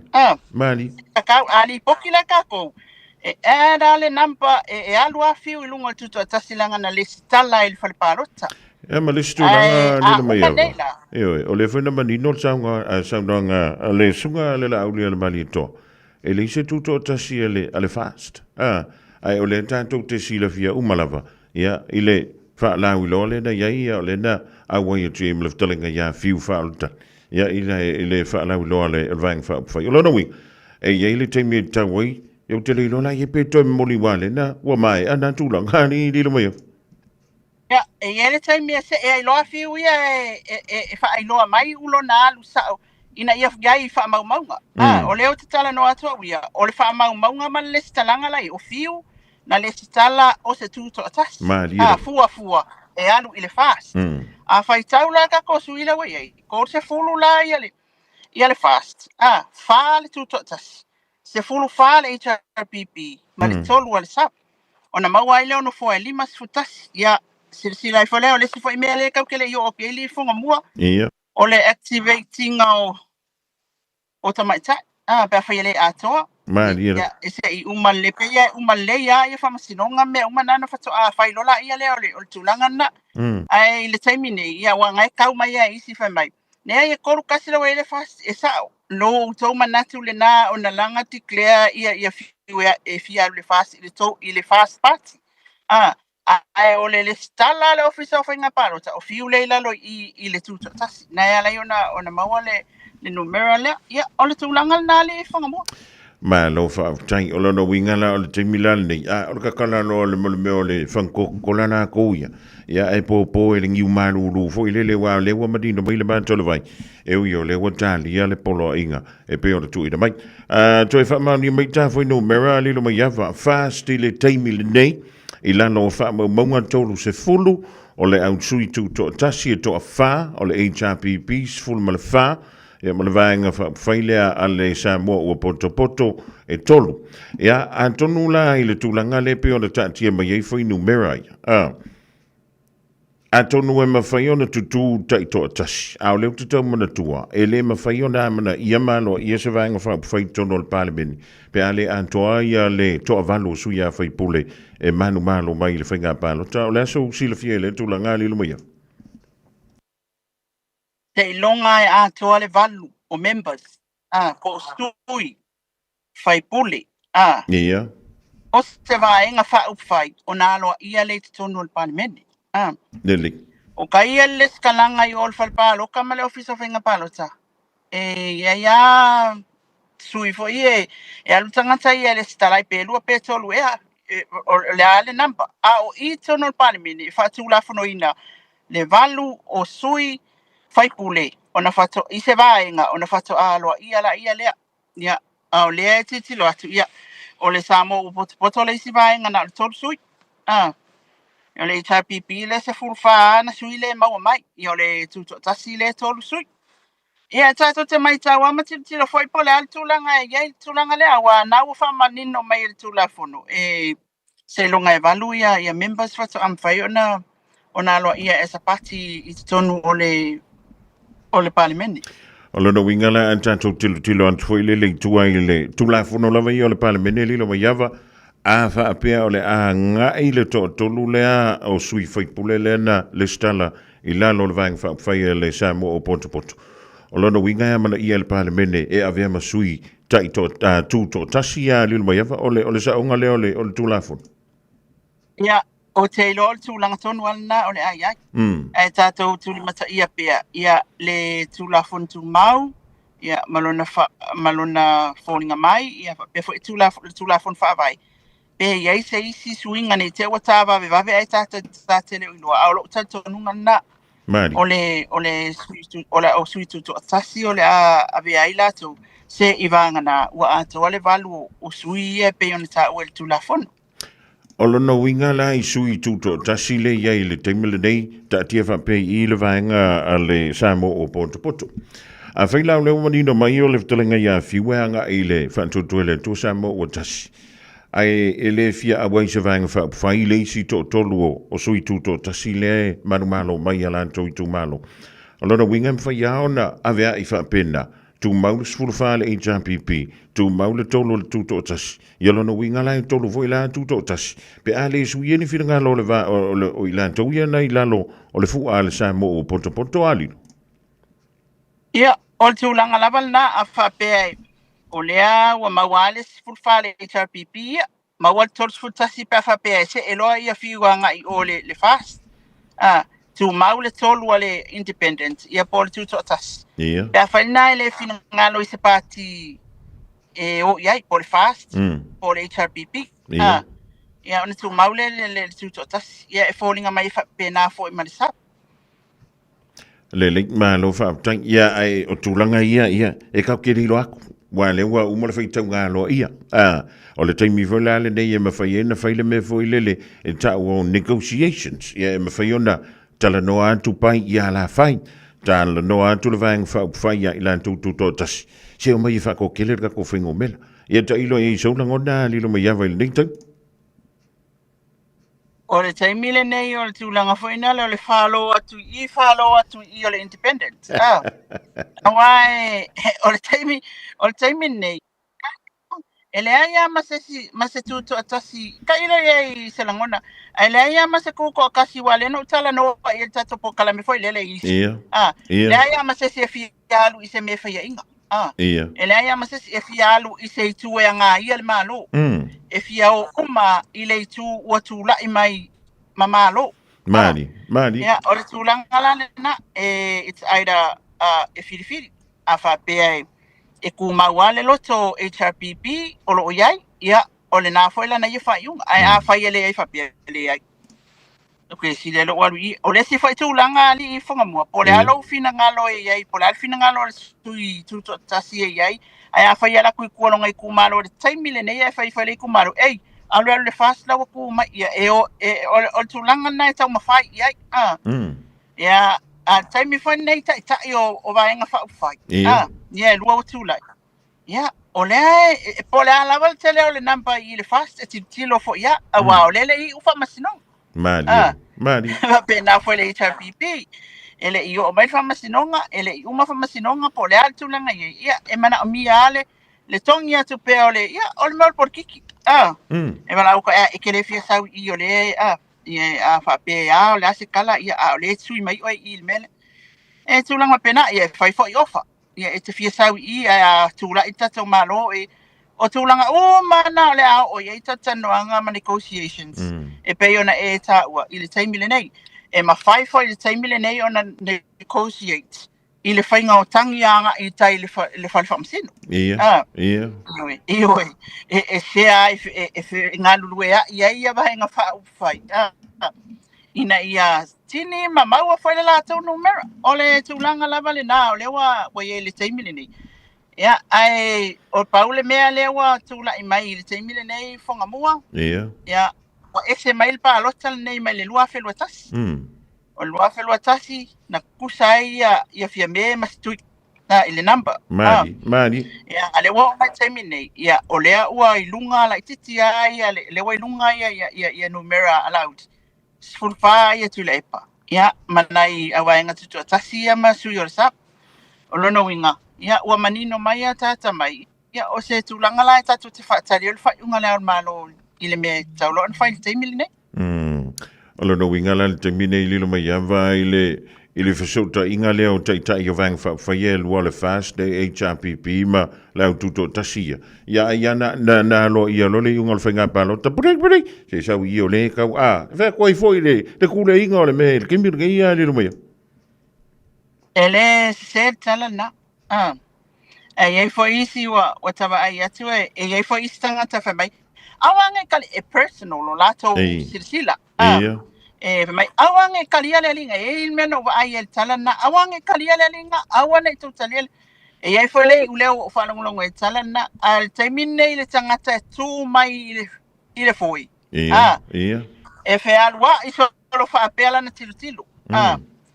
Umal whamasingonga lusia kuleongo e ka kaulango apa kule independent e mai i e whaangofungofu ai le alfina ngalo le atua lusi le fia a le iai i sui o mea umanga e alu i le mawhawhawar kai mingi o tai a tono o le sivaenga ta ua muli lea e le taulunga ina le ta filo inga le vaenga o le fia le mai ava o le lua vaen tolu e maua e se vaenga whaupufai ia po o le malo e tula i mai e ma whai ai o na suia ma pasia ni tula fono i to tono le tātou parlemene.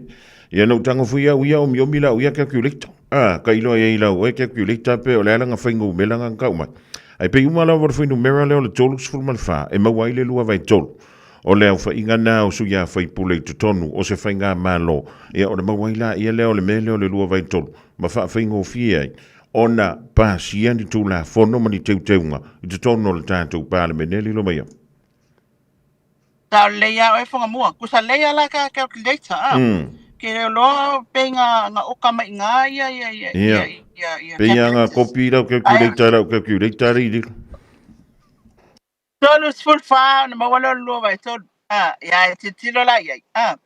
Le wa mawai la uli le tolu sful tas. Tolu sui. O le hang le tolu wale independent. Ia. Tilo le iai. Ole mata foi el teimin nei allowed. Ia e whaingo fia mea pea matou maua le nampa o le lua vai tolu. Ia su ia inisio tu la fono le fia mna o mai sui. Nari. Le kaiminga i le HRPP o le foi fia mana o latou. Awane i maua le lua vai tolu. Whapena foi ina ia ile tūlanga foi lele.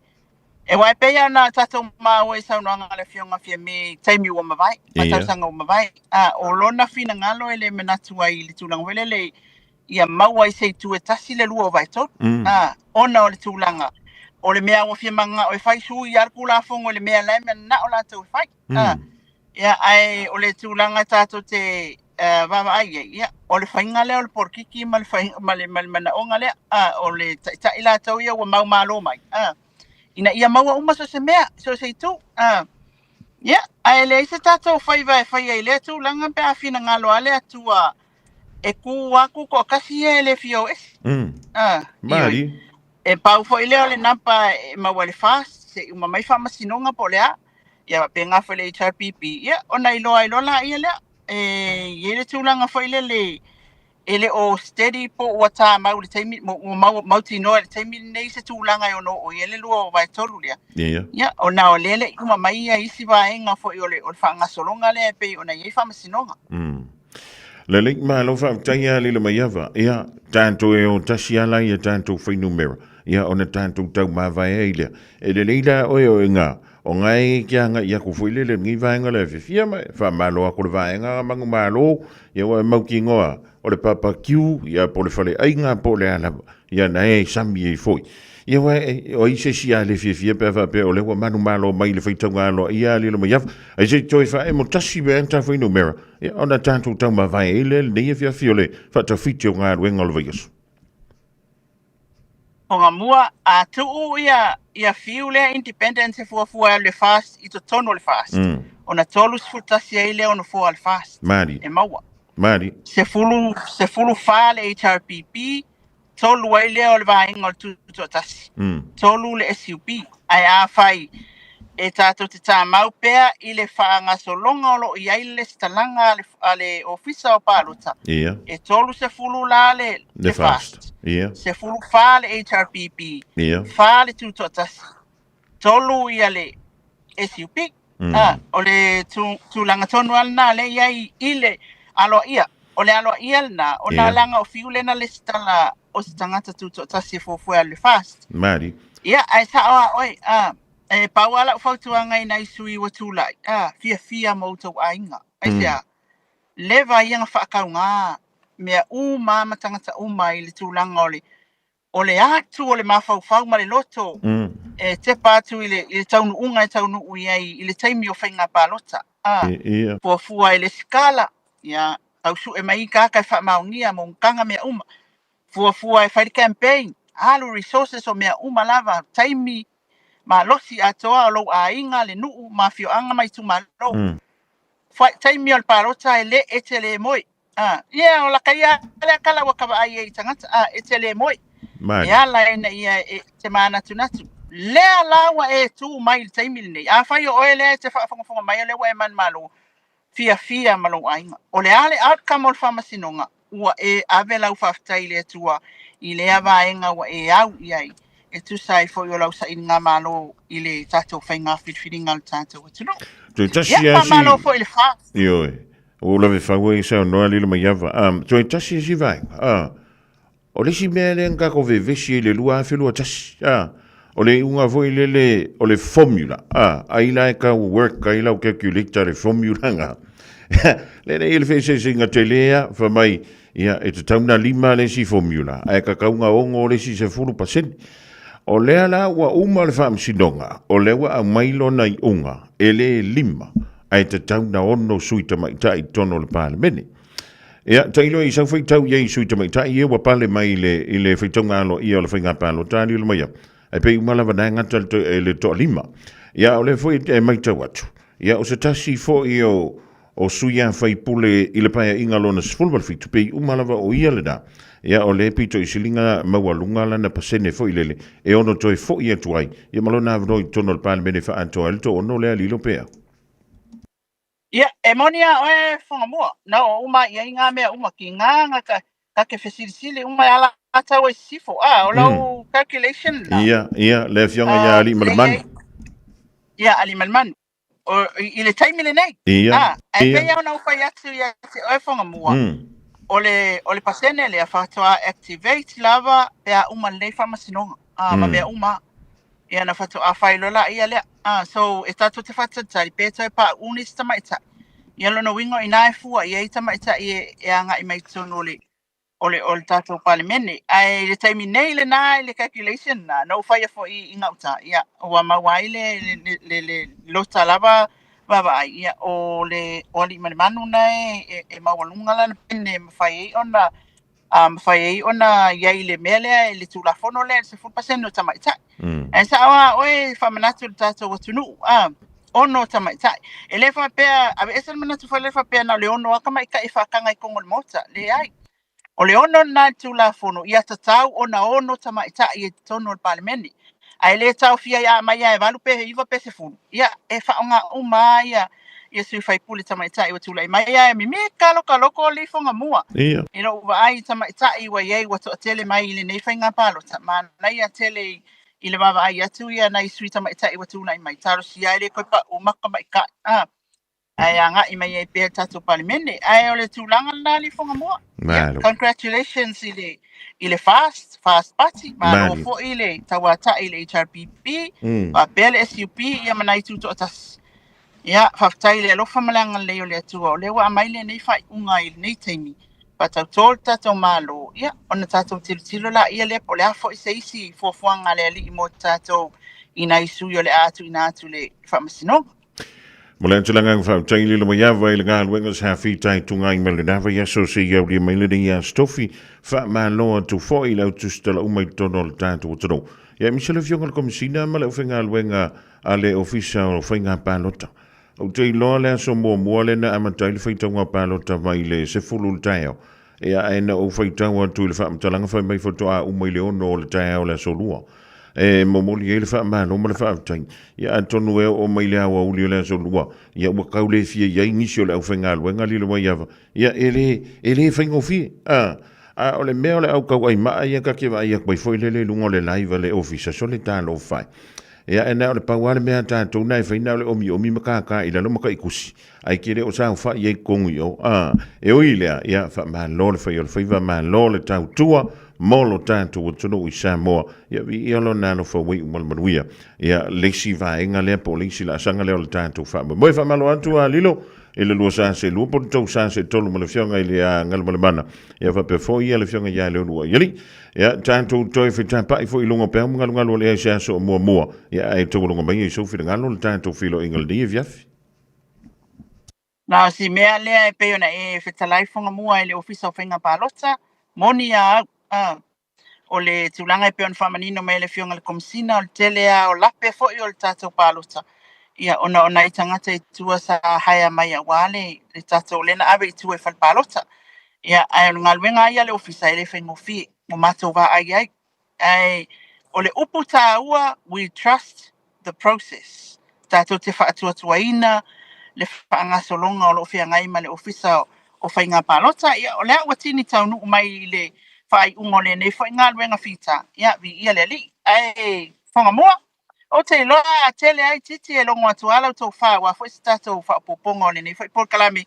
Ia mai le aso, a mata atu le aso atai au. Wa la le la fai mea fai ngale pe yo ofisa o ta inga wha fuase. La ngā le tau te wha atalia le polo inga ma mea uma wha pe nei i le avenga o le tatou whai tau ngalo. Ia. Ai tatou whailo e pea, whaftai tele lava mo le so, ia whaftai fo isa moe lau tapua inga, isi o tatou atu nuu, e meisa le au whai ngā luenga, le komisina o o whai ngā palota, ma le komisina, ia whapea fo ile au whamau a whai lau tusi, e suita itasi, ia o le tatou atu nuu, e meisa ia le au whaasalau ma le au tusitala, ia mō sa moa umalava, ma le vi inga o le atu o tatou whai ai mea uma, ai ma le ne taimi, ia tatou whailo e pea i siaso o tai au foi fonga mua le nei vai aso ia mo se tala fa popo ai mai ate nei manu tele lau tiu te fa au fa foi ia le tapo inga Samoa so fa sei fo ma ia manuia le jonga ia lilo mai va mai na vai misa le suio le tatu ala leo e pe ona li putia mai le tau lungai o le fitonga lo io tatu palota ia i le finga palota fa tope ia o le nei tau sanga lua fe lua lima e pe ona tau lungaina i le so ia ma le nei fo i vaenga o le so te maua ia se isi anta tu fa poponga ia ma le fionga ia le mai ave so o mua 24 hours a day 7 days a week Radio Samoa streaming live on www.radiosamoa.co.nz.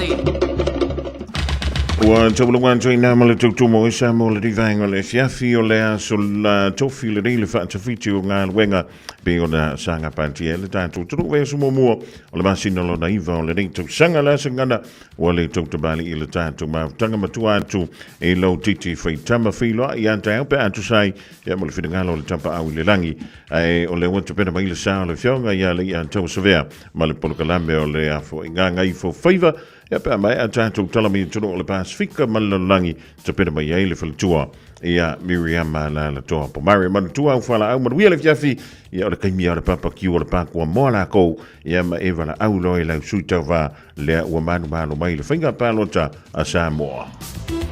Soela fo ile osi, se lava ua e o ti, se le mra o le sa pasui le au ngai au mai le na sala.